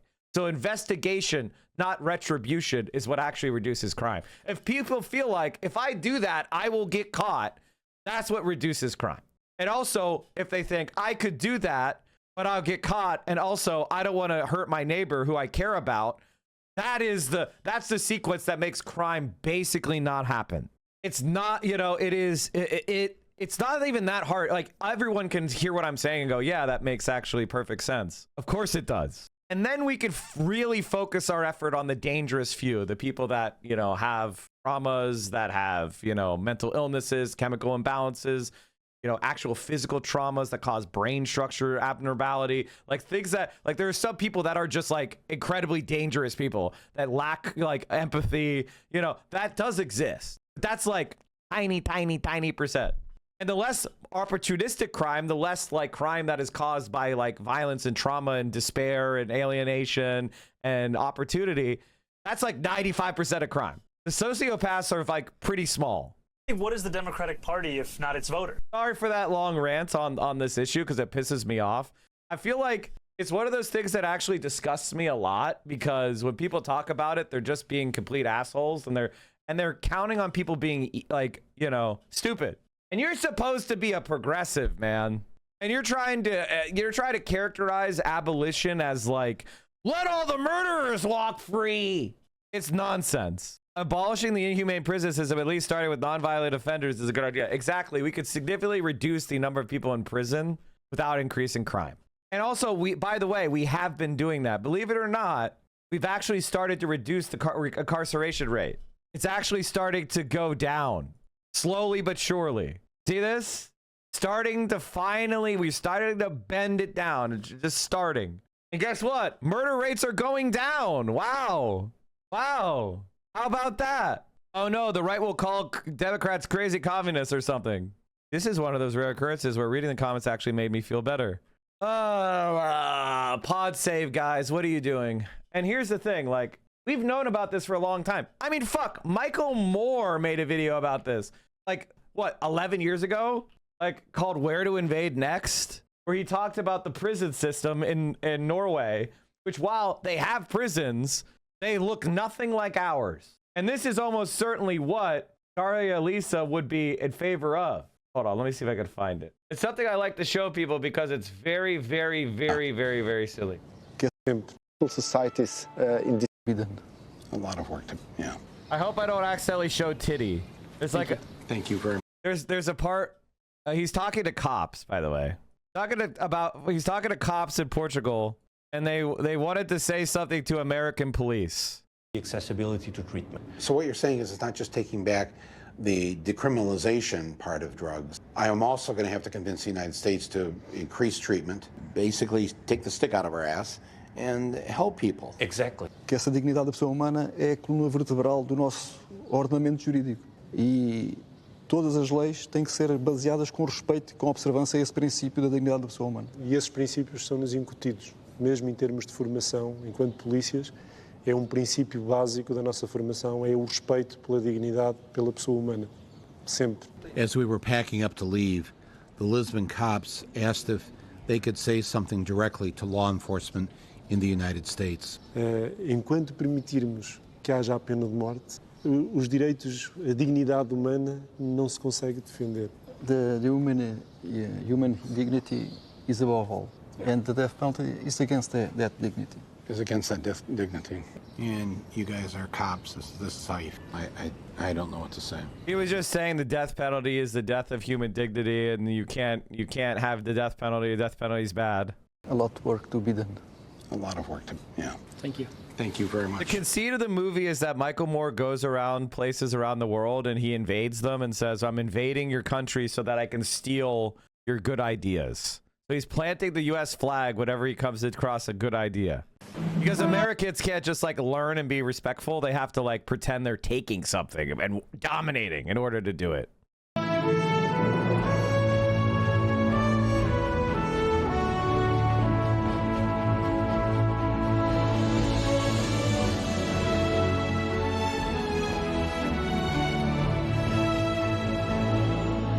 He's sailing to a new target. Probably this is one of the most peaceful societies in this part of Norway. I'm quite sure of it. And I think in general what we're trying to do here is run a society which is as normal as possible, because we want to teach them how to be good neighbors when they're enlisted. It's all about this creating good neighbors. There are killers, rapists, robbers, drug addicts. Welcome to the Norwegian prison system, based on the principle of rehabilitation, not revenge. I want to meet prisoners. Yeah, you want to meet prisoners? Yeah. You're meeting one now. You're a prisoner dressed like this? Yes. So this is the house, and in here is the living room. It's a nice, okay view. And this is my room. It's pretty okay. Of course. Sorry, chat. He has titty. I remember him having titty. I had the... I remember having some porn up on the wall. I'm sorry. I was like, there's titty somewhere in the prison part. So hold on. He was about to show his bedroom. Okay? Hold on. I'll go back to where I was. Yeah, so this is your cell. Yes. Did they And lock it's like absolutely nothing and no one would care, except Twitch is like a Mormon fucking... Like, I can't have a little bit of titty. Like, who gives a shit at this point? God forbid somebody saw a tiny bit of nipple. You went at night? No, I'm the only one that has the key for it, so...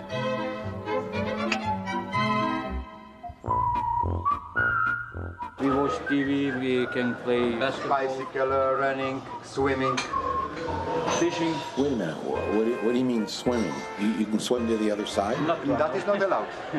From another side you can swim here, but you cannot swim from here to another side. Because they call escape. You're in prison for murder. Yeah. You killed somebody. Yeah. I can't help but notice that right behind you are a whole bunch of very sharp knives. Yeah. Yes. Nobody here is worried about that, or? No. Should I be worried about that? No. You're not worried about it? I'm not worried about it. That is just for make food, that is not weapon. And only for that. That is the last one. I love this. Yeah. If I could get one of these to take home, I would have ketchup on everything. That is like the coolest. Being a Look at it, fat still American going. is just, you can't stop yourself. In the weekend, it's 4 guards at work in another building. That's it? Yeah, that's it. And how many of you are there here? 115. 115? Yeah. So, and 4 guards? Yeah. Wow. Warden, where's the punishment? Where is the punishment? The main idea is we're just supposed to take away their freedom. That's the only punishment we're actually giving them. They miss their family, they miss their friends. Right. But I think, and I hope, when you speak to them, they will also feel that we're trying to help them back to the same society. You know, this is going to be very hard for Americans to see this. This looks very strange to understand why you're doing it, why you do your prison system this way. I don't understand why you think this is a strange idea. This is an American idea. Your founding fathers put in your constitution, it says no cruel or unusual punishment. You wrote that. Okay, there's going to be some pretty triggering shit you're about to see about American prison. Just a warning. We have to show more love and affection for each other, to take care of each other in another way. This is the way. Yeah. And this is the essence of life, you know. If we showed a little more love and affection and kindness toward each other. Yeah. This is the way, and this is so important. So important. Yeah. The U.S. has one of the highest recidivism rates in the world. Nearly 80% of prisoners are rearrested within 5 years. Norway has one of the lowest. at 20%. And that was something I was claiming for the USA. Of course, I was visiting a model prison, a place for inmates who were being rewarded for their good behavior.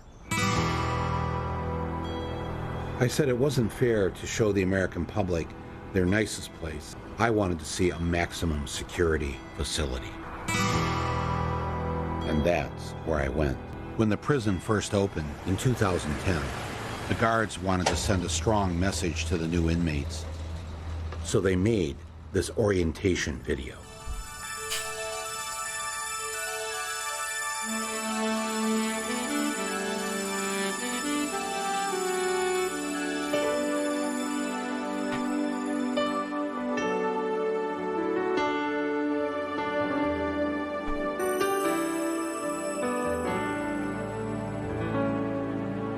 There comes a time when we hear the sudden call, when the world must come together as one.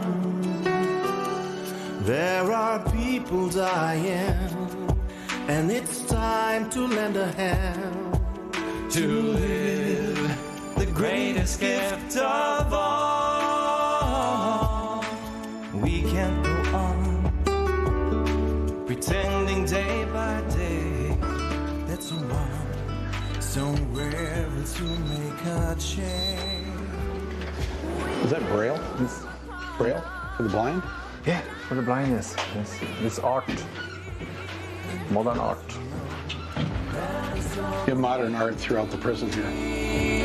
We are the world. We are the children. We are the ones who make a brighter day. So let's start giving. There's a choice we're making. We're saving our own life. It's true, make a brighter day, just you and me. How many fights have you been in? I have never been in fights, actually. Oh. You don't need a knife to protect yourself with? Oh, no. No? We don't need that. No. Show me your wounds so that now there are times you've been stabbed. Oh, no, never. Never been stabbed? I've never been stabbed. How many times have you been beaten up here by other prisoners? No, never. How many times have you been raped in the shower? Never. This is not going to happen because you got your own shower. Oh, here's the bed. Okay, that's a bed. Yeah. TV. This is better than my dorm. The flat screen TV. Mm-hmm. You got your shopping, you got your clothes, you got a fan if you feel hot. I'm painting, and besides that, I'm starting art class, you know. You're taking philosophy class. I'm gonna have exam after summer, so I want to work with community problems and things like that, maybe politics later on, so. That's not a bad idea. Go to prison first, then become a politician. And speaking of politicians, as in Portugal, prisoners in Norway can vote. And in order to get their votes, candidates show up for election debates, televised live from inside the prison. Hvordan i all verden kan du forsvare det som justisminister? Jeg kan ikke forsvare det. I had to keep reminding myself this was a maximum security facility. Here, the inmates have keys too. And this inmate was a murderer. They had Xboxes and a library as nice as any suburban high school library in the U.S. Library is the most popular place in the prison. They even had their own record label and a recording studio.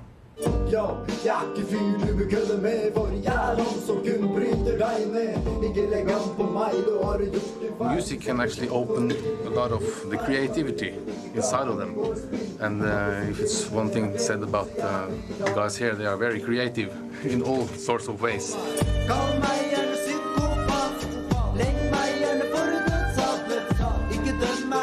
They've got their own laundry, they've got a pantry, and yes, they've got their own knives too. Where are your guns? We don't need it. You don't need any guns? No, we talk to the guys, that's our weapon. That your weapon is your mouth? Yeah. When it comes to do the job, they really do it good, you know, because they the officer, they serve you, you know, they there for you. The guards. It's not like in America. They there for beat the shit out of you. Crowd, motherfucker, crowd! Get him, we're this way. This way. Get him. Go. Go this way. Get him. Be big. You're gonna get big. Get out.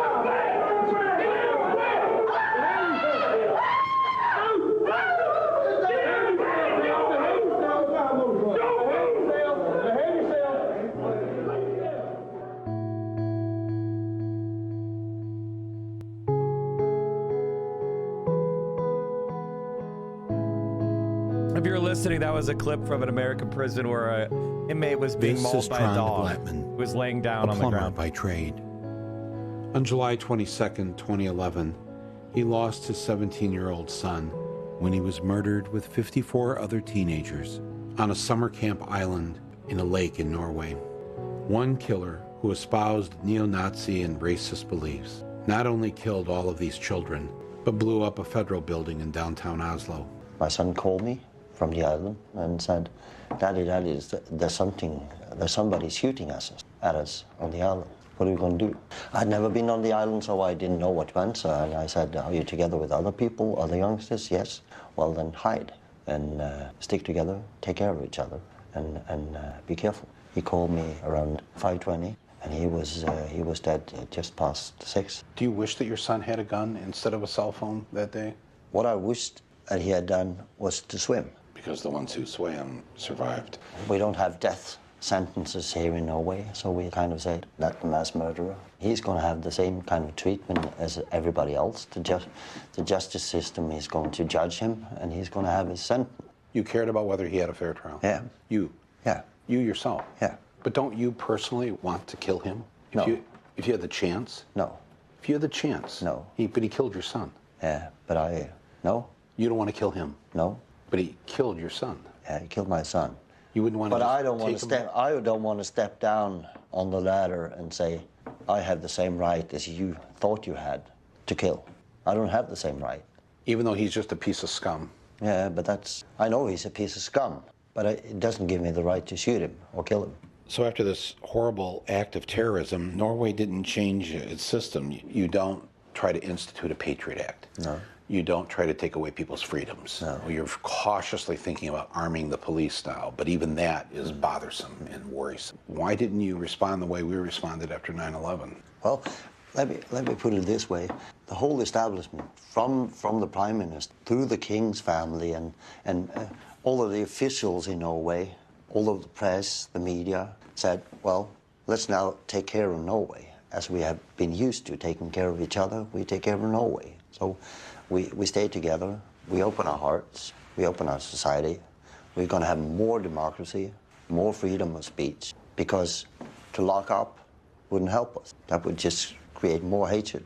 Forvaring etter straffeloven paragraf 39 C nummer 1 med en tidsramme på 21 år og en minstetid på 10 år, jf. straffeloven paragraf 39 E første og annet ledd.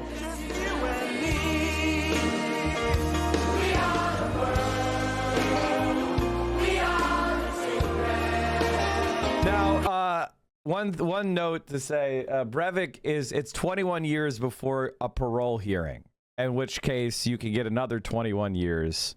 So it's not, there is no such thing as life without parole in Norway. So you get, everyone has parole hearings, but it's basically life in prison. But he'll have a parole hearing every 21 years, basically. The other thing is, and it's something that, might be worth mentioning, is this is the guy who Asmongold was a fan of. Asmongold had named his WoW character after him. His character's name was Anders Nordic. Here's a clip from WoW character was named after Anders Breivik, who, if you don't know who that is, I'll bring it up really quick here. Why was Asmongold's WoW character named after a Nazi mass murderer? Because he supports Nazi mass murderer, and he's a fascist. It's not very complicated. Anders Breivik is a Norwegian neo-Nazi who carried out a massive mass shooting in Norway. Yeah, he named his character in World of Warcraft Anders Breivik after this mass shooting happened. Why the fuck is his mage called Anders Nordic? As a Norwegian, that really offends me. Fuck him. What does it mean? It's the character name of an infamous mass murderer, Anders Breivik. It was the name of mass murderer Anders Breivik's character in WoW. Asmongold. It's my version of inappropriate dark humor. Don't worry, I'm not some kind of white supremacist or whatever. If you're Norwegian, I'm assuming you don't play on US realms, but if you do, feel free to report the name if it violates the rules. I'm sure it does somehow. Then I'll have to change it. I made tons of videos on YouTube, some of which were linked on Reddit, talk about how I care about following the rules and just general voicing a dislike for certain things. I would be very hypocritical for me not to save the stave option to you. What's up, y'all? It's me, it's your boy Asmongold. So, like, obviously he was always a Nazi and he was trying to, like, hide his power level, right? Like, and, you know, it's only continued to become more and more of an open Nazi. So, you know.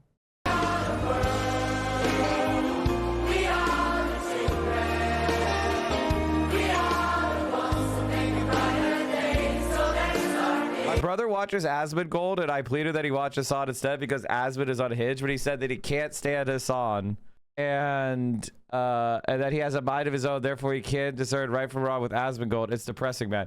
I mean, honestly, like, you don't want to hear what I would do if I had a brother that was watching Asmongold. Like, there's nothing really I can tell you because, you know, if I ever saw him watching it, I'd break whatever device it was on. You know, like, that's if it was my brother, right? Like, you know what I mean? Like, I wouldn't be persuading. I'd be escalating. Like, that's just me. I'm not saying that you should fight your brother or anything. That would be against the rules. I would never say that. I'm just saying, and I'm not saying you should break property. I just know that I would feel that way. How come AOC hasn't congratulated DAC or Claire? How come you're wrong?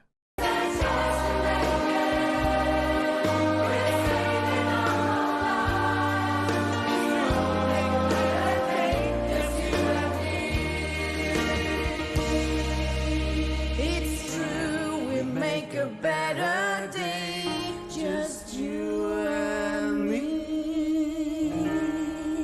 Lowest murder rates in the world, obviously.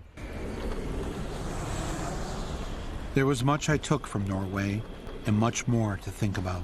A country that forgave, a country that, when it locked up its citizens, it treated them as human beings. So what was I to do now? Where to invade next? Sweden? Denmark? I could go somewhere else, like Iran, or Brazil, or even Rwanda. But I chose Tunisia. All right, this is the part of the movie that doesn't age as well. Somebody was saying, like, why did AOC congratulate Darlisa or Claire? Like, Claire, Darlisa, right there. Did on the 24th. There you go. Why did AOC not do the thing that she did 2 days ago? It's a pretty common thing that we encounter. All right. Anyway, I'm sorry for that long aside on prison abolition and reform, but I thought it might be useful for people that have never seen that. I used to watch that section quite often to make the point. Why does that section not age well? Just because of like various political realities that have happened due to Western interference, Libya, things like that. Also, it has some pretty lib sections. The context was that movie was made before Bernie Sanders' movement took fire. Like that, Where to Invade Next is like the last moment right before Bernie Sanders like popped off. So, what else did I want to talk about? Oh God, the centrist Malding over Hasan is pretty funny. What's going on? A fantastic one on this beautiful Thursday morning. Check out this squeaking on. Richie Torres, I know you won tonight. I didn't even look at your race. You probably won, you piece of shit. Remember, I was coming for you, but you got lucky this time. But I'll see you in two. I'll see you in two, motherfucker. I know you stopped talking shit. I know you stopped talking about Israel, Richie Torres. What happened? I'll see you in 2 years, motherfucker. Why is Hasan Piker talking like Suge Knight? Why y'all got Hasan Piker moving like Suge Knight? And that's why I told y'all.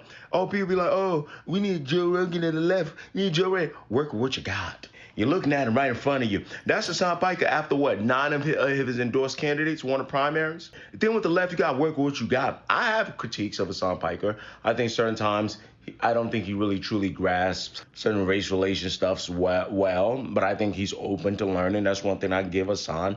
You know what I'm saying? We be critical here and there, but overall, I do find it suspicious, brothers and sisters, that I got establishment Democrats and Republicans teaming up to agree on one thing, and that's to get rid of Hasan Piker. You know, another thing them folks agree on is keeping that boot on our neck, keeping prices high, funding wars. So ask me to pick a side, I'll go ahead and pick the Hasan Piker side. Sorry. Yeah. Anyway, Richie Torres, brother, I would watch my back. Seems Hasan Piker's really angry with you, brother. It's so funny that Richie Torres low-key was part of the reason why I wanted to get more involved in local elections, and then my attention was unfortunately shifted elsewhere where there was a lot of high impact opportunities. I think one of the inroads that the Democratic Socialists of America has to make with its organizing, obviously, is in predominantly black and brown neighborhoods, but especially black neighborhoods. These are some of the most underserved communities. Richie Torres is in the poorest district in the country, and it doesn't take much to win those races, honestly. But beyond that, I think that we as a movement need to do much better as far as aiding and abetting and helping these communities, or working class communities, are very poor. Richie Torres is not that guy, but maybe this fire that is lit under his ass for the next 2 years will force him to be that guy. By the end of the next 2-year process, Richie Torres is going to be like the biggest anti-Israel voice in Congress. It is really funny though. It is really funny that he just kind of dropped everything. He just dropped everything. He was like Israel's strongest. Oh, I mean, the reason why is because Zohran won in his district, right? And like he saw the writing on the wall. Warrior. He was straight up Israel's strongest motherfucking warrior. Here's another reaction to the Torres call out. Oh, hell yeah. Deborah Messick calls the cops after Hasan promises Torres a primary challenge. Deborah Messing is one of the most virulent Zionists in the entire country. Like, she really hates Palestinians. Like, she wants them exterminated. She's crazy about it. Any criticism of Israel, she's like, you're an anti-Semite. She like screams at you. For the longest time in Congress. If you remember, he tried to get me deplatformed right before the election. And then out of nowhere, he just was noticeably absent from the conversation around Israel for some weird reason. I don't know why. Because he spent every waking moment leading up to the general, pumping Israel, constantly talking about Israel, constantly defending Israel in the poorest district. Them Hosber checks started bouncing. No, I don't think so. Hosber checks never bounce, buddy. They never bounce. You crazy? It's the one check that does not bounce. We'll, of course, be talking about Mallory McMorrow, who apparently is talking about me, your boy. I did an interview with Detroit Public Radio. They asked me to do it. I was like, you know what? Of course I'll do it. Turns out it paid dividends. It turns out it backfired on me a little bit because it caused Mallory McMorrow, Abdul El-Sayed's opponent in the Senate run in the Democratic primary, to straight up say heinous things about me. She just straight up was like, Hasan and Abdul, Muslims, synagogue attack, also done by a Muslim. I rest my case. Shit was wild. It's wild to watch because like I'm expecting that from Republicans, but I'm not. I still get shocked a little bit when I see like a relatively progressive white woman who's like presenting herself as a progressive going on CNN and being like, well, you know, my opponent, his name is Abdul El-Sayed. His friend's name is Hasan Piker. You know, both Muslims. Put 2 and 2 together, ma'am. And it's like, okay. I mean, the thing is, if you're a Republican and you're hitting that line, well, you shouldn't probably do that in Michigan regardless. But like, if you're a Republican and you're hitting that line, it's expected. But if you're a Democrat, and not just like any kind of Democrat, but a Democrat that's trying to like make herself be known as like somewhat of a more appropriate, more acceptable progressive in the progressive lane in the Democratic primary, that's a landmine you're stepping on for no reason. You know, you're polluting the airwaves. You're making things worse for yourself. It's just a strange choice. It's very bad instincts. I say this as someone, look, I say this as someone who obviously eats it quite a bit. I say this as someone who's used to, you know, being called a terrorist. It's all I get called, honestly. It's strange to If they're actually mad, they're inconsistent in being angry at Miss Rachel over supporting Brad Lander, but they support Blake, who has a position paper calling Israel a beacon and only democracy in the Middle East in 2025. Probably better than Torres, but they don't do that for anyone else. I mean, the thing is, like, Brad Lander is not DSA. Brad Lander is an endorsee of Zohran Mamdani. He's a Zohran Mamdani ally, okay?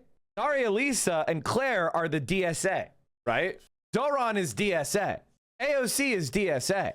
They endorsed, Zohran endorsed the 2 DSA congressional candidates. AOC endorsed the DSA state legislative candidates. And Bernie Sanders endorsed some of the DSA candidates at all the levels, right? That's what happened. And 11 of 10 DSA candidates that ran won at the state level and at the congressional level in this last election. Now, Hasan and I have always been neutral on Brad Lander because I don't like Brad Lander. And I've said that forever. Everybody knows I'm anti-Brad Lander. That's not, but I also understand that he's useful for our movement. So I understand why Zohran has allied himself with him and endorsed him over our enemies like Goldman, who is like, again, only has a 10% Palestine score. So if Brad Lander goes in and gets a 90 or gets an 85% or something, that's a significant better position on Palestine. Stuff like blocking the bombs, invoking the Leahy law, like preventing Israel from getting supported. All those things are desperately important for imminently stopping the genocide. It's cutting off the logistics of the Israeli military, right? Like, all of us understand that. Did he just tweet about not divesting from Israel? I think he tweeted about divesting from, I don't know. There's like, he has something where he didn't divest from Israel in the past, but now he thinks we should divest from Israel. He's like moving on the issue, okay? He's obviously not the most pro-Palestine guy. But basically what they're trying to do is like this game of telephone where it's like Zohran Mamdani has an alliance with Brad Lander against like AIPAC. And that means that we like Brad Lander, which therefore means that everybody is the same as Brad Lander. And it's a game of telephone that involves a connection with the connection causing a connection to the, and it's like, why don't you just ask me what I think about Brad Lander and I'll tell you. I tweeted like 2 days ago, you're never going to make me like Brad Lander. Watch her in this like panic state and all this desperation, double down, triple down. When the question, AOC was slow to endorse Mamdani. She supported Biden, claiming they were working on a ceasefire, which was false. She needs to work on reading the room. Her politics could be better. Yeah, I mean, first of all, I don't think she was slow to endorse Zohran. I think she was timing her endorsement for maximum effect. That shit, you know, I said she better endorse him now, and then she endorsed him like a day later. I don't think it's because of me. I think it was she likes to time her endorsements later in the cycle when there's going to be more attention given. It's very clear that Bernie, AOC, and Zohran are coordinating. Like, and pretty much every major like progressive candidate, at least one of them have gone in. There's been notable exceptions. Choicott, because obviously there's some sort of negative energy with him and AOC. And then there was Connie Chan, who had more of a support of the local DSA left, and she won. So they didn't want to, they didn't think he was going to win, and they didn't want to overawe the local DSA, which was my opinion until Connie called Hasan a fucking racist. All right. And defending Hasan got me in trouble. Shouldn't have even bothered. And then what was the other thing? So if at least one of them is endorsing the candidate, they're pretty much linking arms. I mean, this is what Boris Katz said the other day on MR. Let's talk about like how much was there, like AOC seemed to take a back seat in these races in at least in terms of like national media, it seems like. How much of that is there strategy there? Is that she has her path, Mamdani has his? How much coordination exists in there? I mean, like, our teams are frequently in touch. I talk to her team frequently. The mayor talks to her frequently, and it's all incredibly strong and good relationships. And I think it's a shared vision of what we want the party and our politics to look like. I think the mayor has a specific campaign style that he emphasizes and focuses on. He's also mayor of New York City. And so, she's the member of Congress with a national profile. Randy Vegas in California, 22, for example, he got across the finish line, I think in large part because of AOC's endorsement. Same thing with Sam Forstag in Montana, Chris Rabb in Philadelphia. She's been all over. doing a lot of work. And I think the New York City, like, the mayor's win last year is not possible without her, and the wins last night aren't possible without her, and the kind of politics that she's brought to the table. I think with the mayor in New York, and his approach to campaigning, and I do want to like kind of hit this point. I guess like Emma would appreciate my basketball reference here. I was watching him this week. It was like watching LeBron James when he was on the Heat, where I was like, oh, this is just like, there's nothing you can do. Like, it's a force, pure force of nature, just like someone at the top of their fucking game. And I think he gets so much joy and energy from engaging with people. Like, for all of the different things about Zohran Maldani, his love of New York City and his love of people in New York City is so unbelievably profound. And like walking, selfie lines, visiting restaurants, barbershops, clubs, like he loves it and he's incredible at it. And, I think we weren't going to like not utilize. Right, you ISO LeBron because he's the guy you're going to give the ball to, and everybody's sort of just like, we're just going to occupy the other defenders and let him go to town on that with an endorsement, because Reynoso,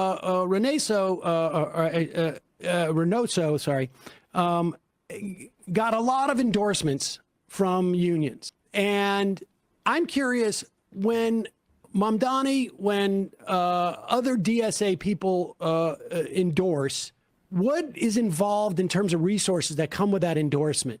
Because one of the things that people were sort of assessing from Reynoso's endorsements is that the union can say, in some instances, it wasn't all unions, UAW was involved in DAC's win, but the union, or I should say Valdez, but the union can say, we give our stamp of approval. But if they don't have the resources to deploy and get their people out, it doesn't have the same impact versus somebody else. Walk us through that a little bit, because I think it's a little bit opaque for people. Yeah, I mean, look, I think we are in an era of profound sticker endorsements, where we're talking about literally just a sticker no one's going to recognize on a piece of lit. I think that unions have a lot of members and a lot of power. And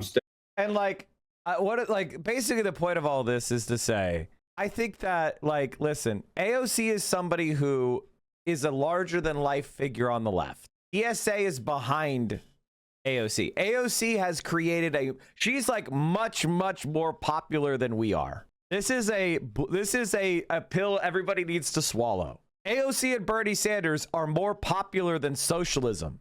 In other words, they're dragging socialism's reputation up.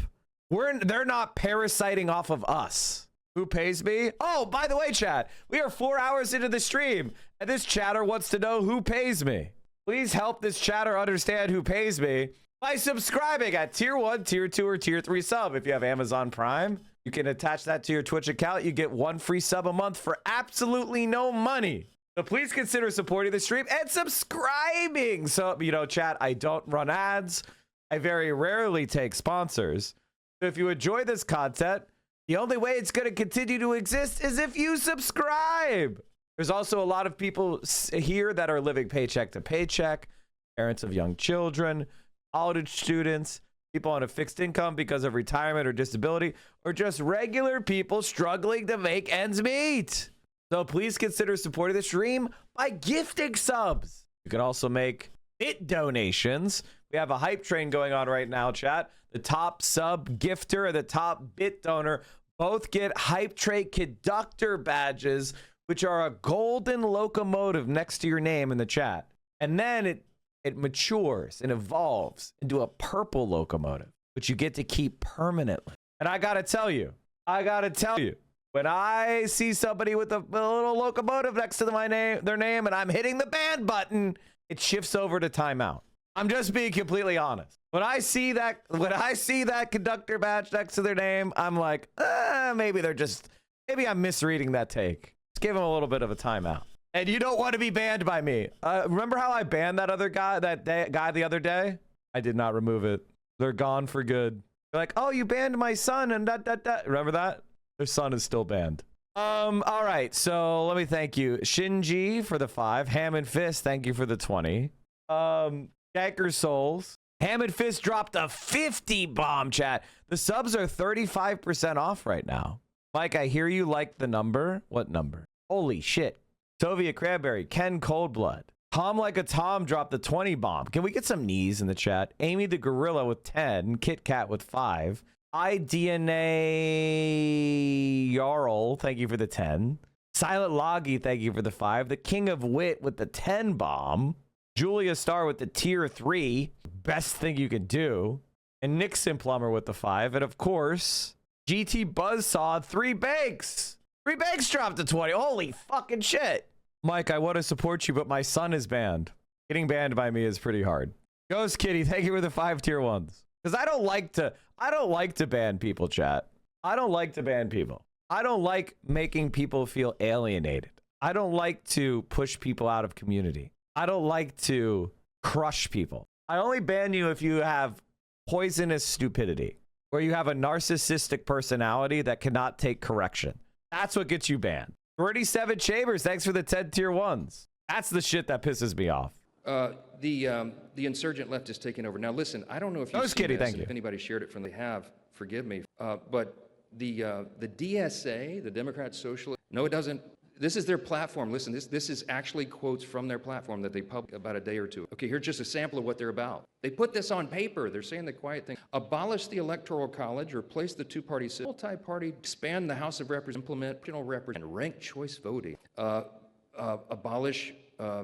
Establish public ownership of the largest corporation and essential industries to ensure democratability. Abolish ICE and grant for all. End sanctions on Cuba, Venezuela, and Iran. Free Palestine. Quote, for a free Palestine with Jerusalem, end all military and economic aid to Israel, prosecute U.S. and Israeli leaders responsible for abolish the carceral state. Quote, redirect police and prison steps. Y'all, it goes on and on and on. Defund the Department of War, replace the president and the Supreme Court with an executive and judiciary chosen and subordinate, which they're hoping to take over. And the last one is abolish the Senate. Now, some of you may agree with that, but don't, just leave that one there. Okay, it's fine. I'm kidding. I love my... Would I like to be an official DSA election advisor? Of course. Of course. I no longer have an election consulting company, but I certainly would be hired. I'd take a job as your campaign advisor. You want to pay me for that? Fine. Although maybe not. I don't know. I don't want to like undermine my commentary by people think I'm being paid. I'd have to think about it's a fine line. The thing is, sometimes people treat free advice as bad advice. Sometimes the act of paying for advice makes the person more likely to follow it. You know what I mean? Like, I can't tell you how many times I've given people advice and then they didn't follow it. And then they went to a professional that they paid who said the same exact thing. And then they started following it. And I was like, why didn't you just do it when I told you it for free? It's because there is this kind of like mental block, you know? How can this guy look both 11 and 62? Let's just say that the Republican Party is full of pedophiles. So for them, that's the ideal body type. Somebody was linking something about me being a numbers guy, and then I never watched it. Where's the Mike being a numbers guy? Wait, you go on Fox News, but don't watch Hasan? What? Of course I watch Hasan. I want you guys to understand that no one else is doing this. Like, there isn't another numbers guy who's getting it like this. He predicted 49 out of the 50 states in 2024. Michael from Pennsylvania's prediction is Nevada, Arizona, done deal. Oh! Mike from PA's predictions. Let's go! I have so many. Like, I predicted that Corbyn would overperform. I called into the majority report the day before the Corbyn election, like the 2015 one, predicted that they would overperform the polls. Everything I said came true completely.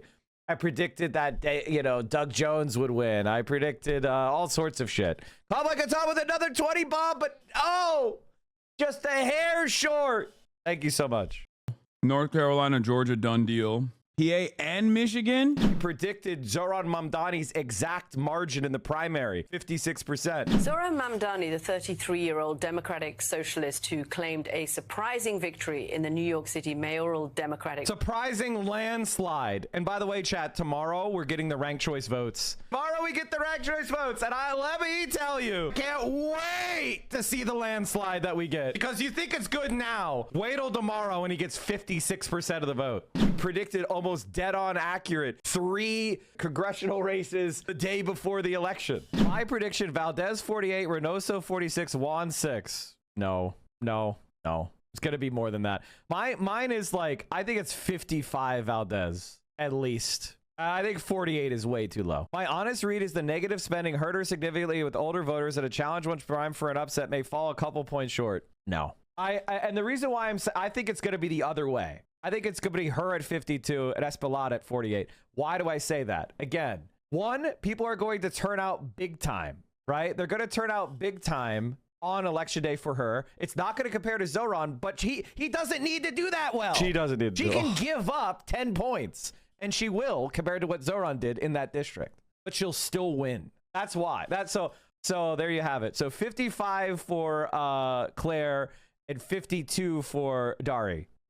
Those are my numbers. All right, what's the last one? Lander, I think, is at 65. Those are my predictions. That's probably someone you should listen to. I don't know. Easy clap. There's so many you can go back. I want you guys to understand that no one else is doing it. If somebody would search for the majority report or my phone call, when I predicted the fucking overperformance. And then I think I called in the next day and they like played trumpets of me being completely correct for the Corbyn overperformance. I mean, we just keep getting them right, folks. Mike, have you seen this shit? And look, this has been going on for over a dozen years. Go home. Get out. We know our country's better than yours. That's because we filled it with our work ethic and our culture and our values. Who's our? You being here. Can I ask, are you using intuition or is there a model behind your predictions? Okay, so the answer is I understand the science of polling, which I tend to go by. I think that, okay, so basically I adopt a Nate Silver model of you have polling averages, right? That provide you with a robust sampling of polling. Then, and this is what makes me better at it than other people, I apply my intuitions to the base of like voter psychology and conditions onto the polling itself. So every polling requires assumptions about the electorate that's going to show up. Every poll is a work of art and science. You collect the raw data, but how you interpret that data, how you weigh that data, interprets the final headline numbers. So I will reinterpret data by providing my own assumptions on the model. So if you look at like what I said, it wasn't just pulling it out of the hat. The reason why, like I talked about this, actually, there's a really good Hutch post that was a collection. It's like, what was it? It's like Hutch had a compilation of a bunch of my predictions. Could someone pull the Hutch tweet right before the election? He was like, "We gotta please win, Kamala, to prove the most insufferable streamer is wrong." And then it had a bunch of compilations of my predictions, and they were all dead on accurate, which would have been very funny. And I wish we had put that in the clip. It was a good post because it just collected my takes and said they were wrong. But like the post was funny because I can never forever. Can someone find that? Add this. I completely got everything right. Thank you, Hutch, for collecting all. Okay, I'm screaming on this.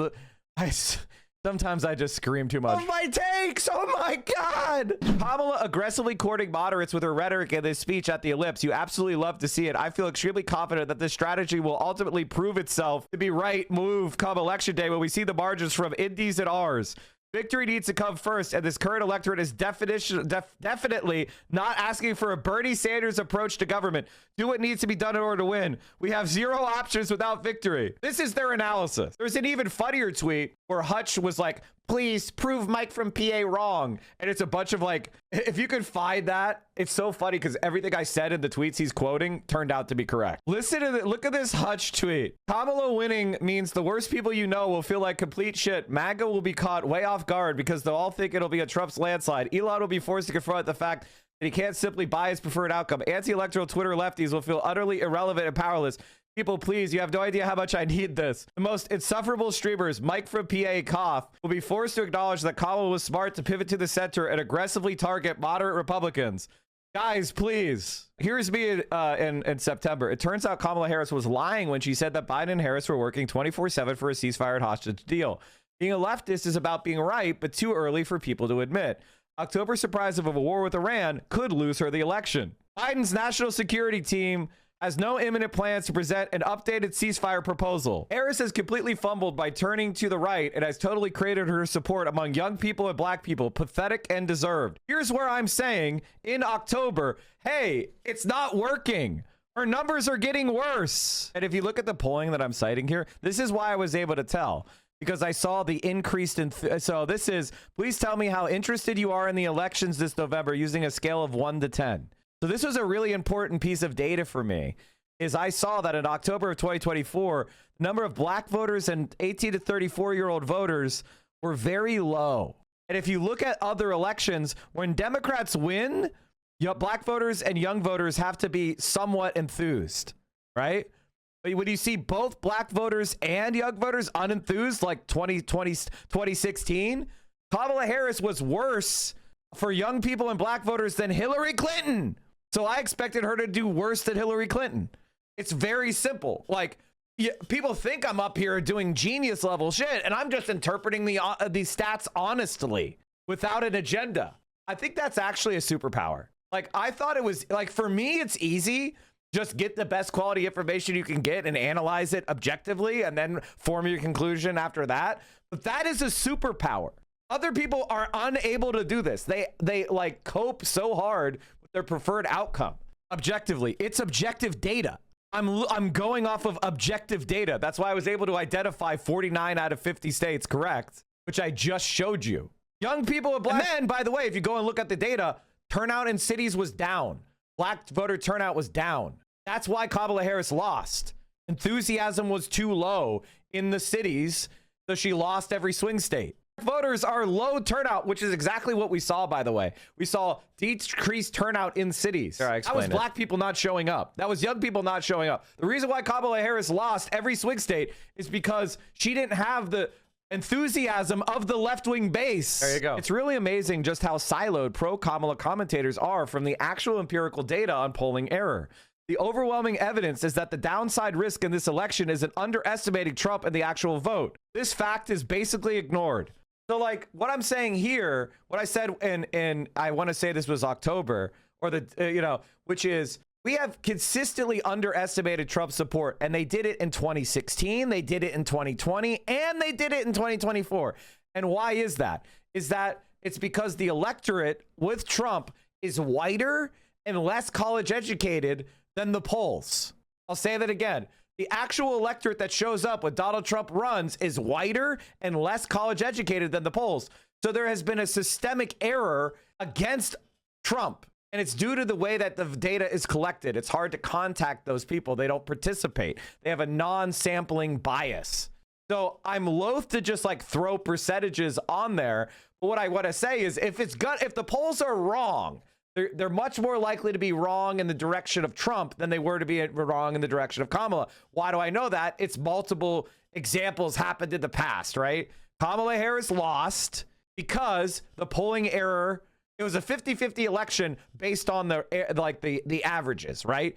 But if you said, well, Donald Trump is going to outperform the polls by a smidge, then she was fucking cooked, and she was fucking cooked. And that's exactly what happened. It happened in 2020 as well. Trump and the Republicans overperformed their polls in 2020. That was actually a bad result for the polls, but Biden was just so far ahead, he ended up winning anyway. And because in Georgia, they swept both of those Senate seats, and that was a 50-50 state, and so the Democrats were able to get a trifecta. So it felt like a stronger result than it actually was. It was actually it was like 2020 was much closer than the polls were suspecting. It's just that the results all ended up like flipping toward the Democrats to give them so much more power, which is why that happened. Does that make sense? And again, this was all foreseeable if you objectively looked at the data and you said, you know, the polling has underestimated Trump's coalitions 2 times. I think it's probably a safe bet that it's happening again. I completely got everything right. Actually, there's another thing. I had a debate with Austin Show where I talked about Nevada and the early vote. And we analyzed the Nevada early vote on stream. Me and Austin Show. We had a debate. You guys remember? And I told him that it looked like a bad result for the Democrats and that Trump was going to do really well and flip Nevada. Everything I said turned out to happen, and I was correct. You debated Austin? Yes. Thank you, Hutch, for collecting. Austin has been on my stream more than Hasan. Austin Show has been on my stream more than Hasan. Will Neff, I think, has been on my stream more than Hasan. Caroline has been on my stream more than Hasan. All of my takes. It's because I don't invite him. I just never invite him. I should. I actually, you know what, chat? That makes me realize I need to invite Hasan on my show like every 6 months. My God. I predicted everything. Here's my map as of today. It could be convinced she holds Wisconsin, but it's irrelevant. Harris loses even with Wisconsin flipping blue. I ended up so this was early October. As more data came in, the early voting in Nevada, I ended up flipping Nevada red. And then as more information came about Pennsylvania polling, they trended against. I ended up flipping Pennsylvania. And ultimately, I ended up flipping Wisconsin blue because of that Iowa poll. I thought the Walls area, like Walls, was going to like basically keep Wisconsin because of Minnesota and the Iowa poll. I thought, well, maybe Wisconsin is kind of like anti-Trump. But Wisconsin ended up being the closest state, but it ended up also flipping red. She lost every swing state. So, but again, I was pretty confident that she was fucked. So this is one of my early maps. I ended up having a map. I found a thing where you played the Alabama election. Mike from PA calls the majority report after correctly predicting Alabama victory. I mean, yeah, this is a lore rewind. Of course. I mean, I've been like on fire for all my electoral predictions for literally 10 years. But it doesn't matter because I'm a left winger, not a right winger. Final map, I think I had her losing everything but Wisconsin. I flipped Wisconsin. An Iowa poll came out. Okay, I literally just explained. In this video, I'm like re-explaining what I just explained. Sorry, chat. Seltzer, which I thought was wrong, but I thought might indicate strength with the Minnesota, Wisconsin, Iowa area because of Walls. So I was like, you know what? I can imagine Wisconsin being held. And then this was before the early vote in Nevada was coming out. When the early vote in Nevada came out, it was very clear she was cooked. So I ended up flipping Nevada. But you see, I was always very sure Harris is going to lose. This is one of my maps. I ended up making a final map. Again, as I could say, if anything, I overestimated Kamala. I still thought she was fucking cooked. Harris 308, Trump 230. Lock it in. This is my map right now. You know what? No, I'm going to give Arizona to Complete idiots. Complete fucking idiots. And that's why these guys are useless fuck. That's like they're completely useless fucks. They're completely useless fucks because they never change their diet. They never like change their opinion, right? They never take in new information and go, you know, maybe I was wrong. Everything is spin. Everything is like, I'm never wrong. I'm never wrong. Even when facts prove them wrong, they never accept like a change in their approach, which is why they lose. And like, ultimately, I'm saying this, I'm patting myself on the back. I'm sorry for patting myself on the back so much. Let's check out my 2026 predictions. It's the year of the fire horse. G said we're going to charge ahead like a horse. I think it's going to be a good year.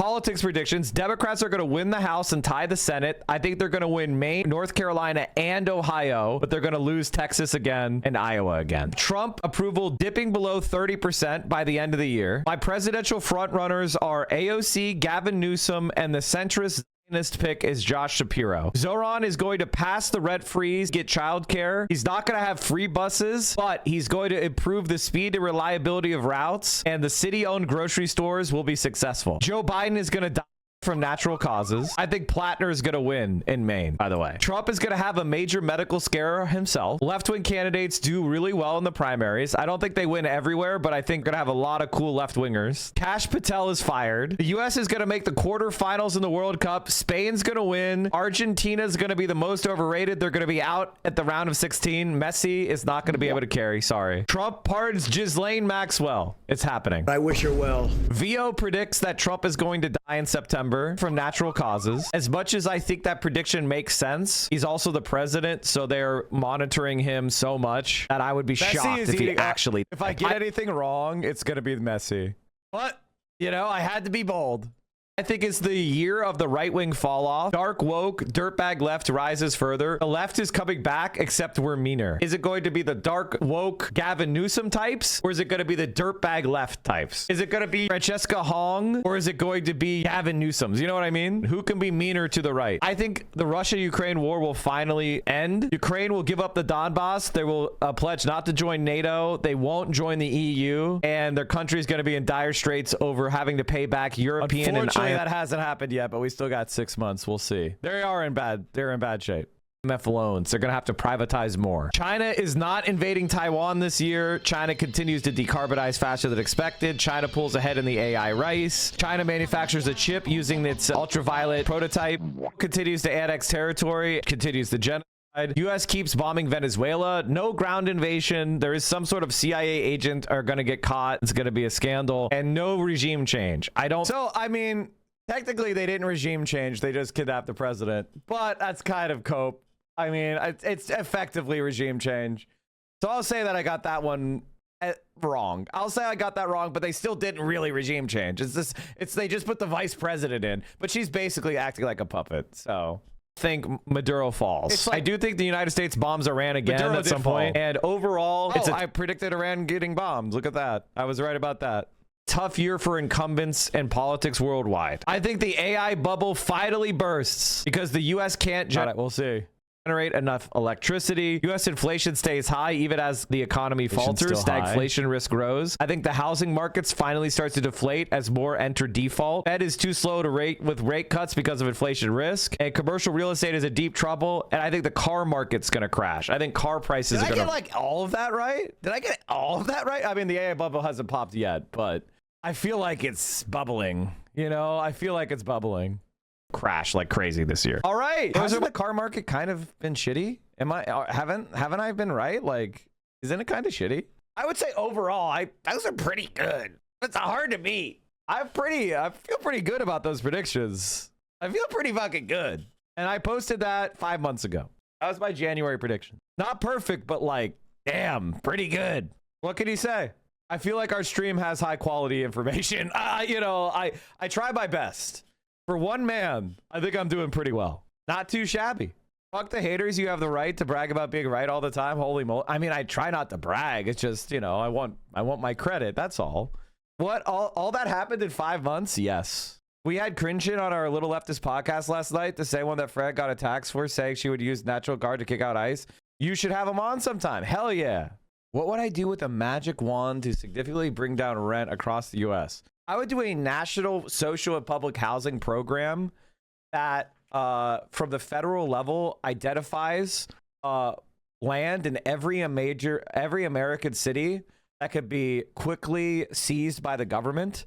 And then we would develop mic apartments, which would be high quality social housing. I'd also develop a program where people could sign up with a bunch of neighbors, and if they to get a parcel of land to develop like a co-op that they own in common, but it'd be a no equity co-op, meaning you're only an owner in the co-op when you live in the place, and if you give up the place, then you lose the ownership stake, but you can't get any equity out of it. I would build like public housing over every single library and every single post office in all major U.S. cities. So that's something that I would do. What else would I do? They would also have renewable energy. So I would have state-owned renewable energy over every parking lot. So that as well. So and that would use that to generate income for, you know, it would be the part of the green energy program. So like right there, those would be the investments that I would do.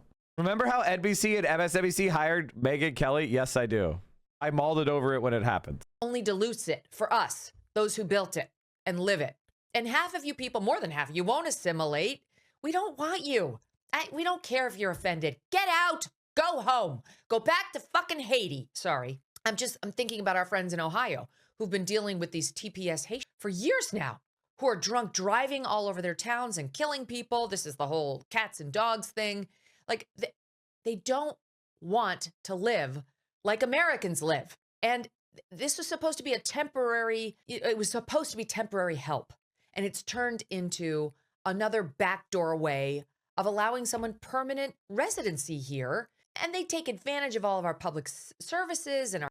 Make sure you like, comment, and subscribe to that video. Yeah, she's fucking scum. Oh, chat, I just realized something. It is Friday, which means movie night. This month is Pride Month. So we've been watching a lot of Pride movies. This week we're watching Paris is Burning, which is a 1990 American documentary film directed by Janine Livingston. It chronicles the ball culture of New York City and the African American, Latino, gay, and transgender communities involved in it. Oh yeah, I know that movie. That's a good one. Paris is Burning. So we're going to watch that tonight at 9 p.m. Eastern, 6 p.m. Pacific. I didn't say bald. I said ballroom. Also, chat, this weekend, we are going to have Atud Shade Films onto the podcast, the reaction podcast. We are going to be releasing guest episode, I think number, what is that? 4 or 3? It's 4. Guest episode number 4 with Atud Shade Films. So come check that out. Make sure you subscribe with the Patreon. We're probably going to have the fund half division. We'll see how it goes. He's fucking goated with the sauce. So make sure you subscribe to the reaction podcast, join the Patreon so we can pay our editor. Ballroom intimidates me. Too much drama and cattiness. Don't even talk. All right. Well, there you have it, folks. Thanks so much for hanging out with me this week. Pretty much another set of Mike from PAWs. Can't believe I can't believe we nailed the election so accurately. It feels fucking good, man. All right. Well, thanks so much, everybody. Solidarity forever, my friends. Oh, Vio is bringing me Uj. We have pork, pulled pork, and mac and cheese, and cornbread. Nice. Thank you, Vio. Are you streaming? Okay, cool. Who's live right now? Thanks, Vio. Who the fuck is live?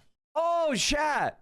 Since we spoke about like mental health a lot today, I want to send you to what I think should be the biggest mental health professional on Twitch, the Brain Domain. If you're not following Joshua, he is what I like to consider. I consider him to be a paragon of masculinity, like positive masculine example. Somebody who understands leadership, accountability, civic virtue, neighborliness, friendliness, but also mature with his feelings, vulnerable, and all in all, a good guy. So go ahead, check out Joshua. If you have anything that's been bothering you, legitimately, he's a great person to get advice. So go check out Joshua. Hit the follow button while you're there. And I'll see you soon. Free Palestine. Bye-bye, chat.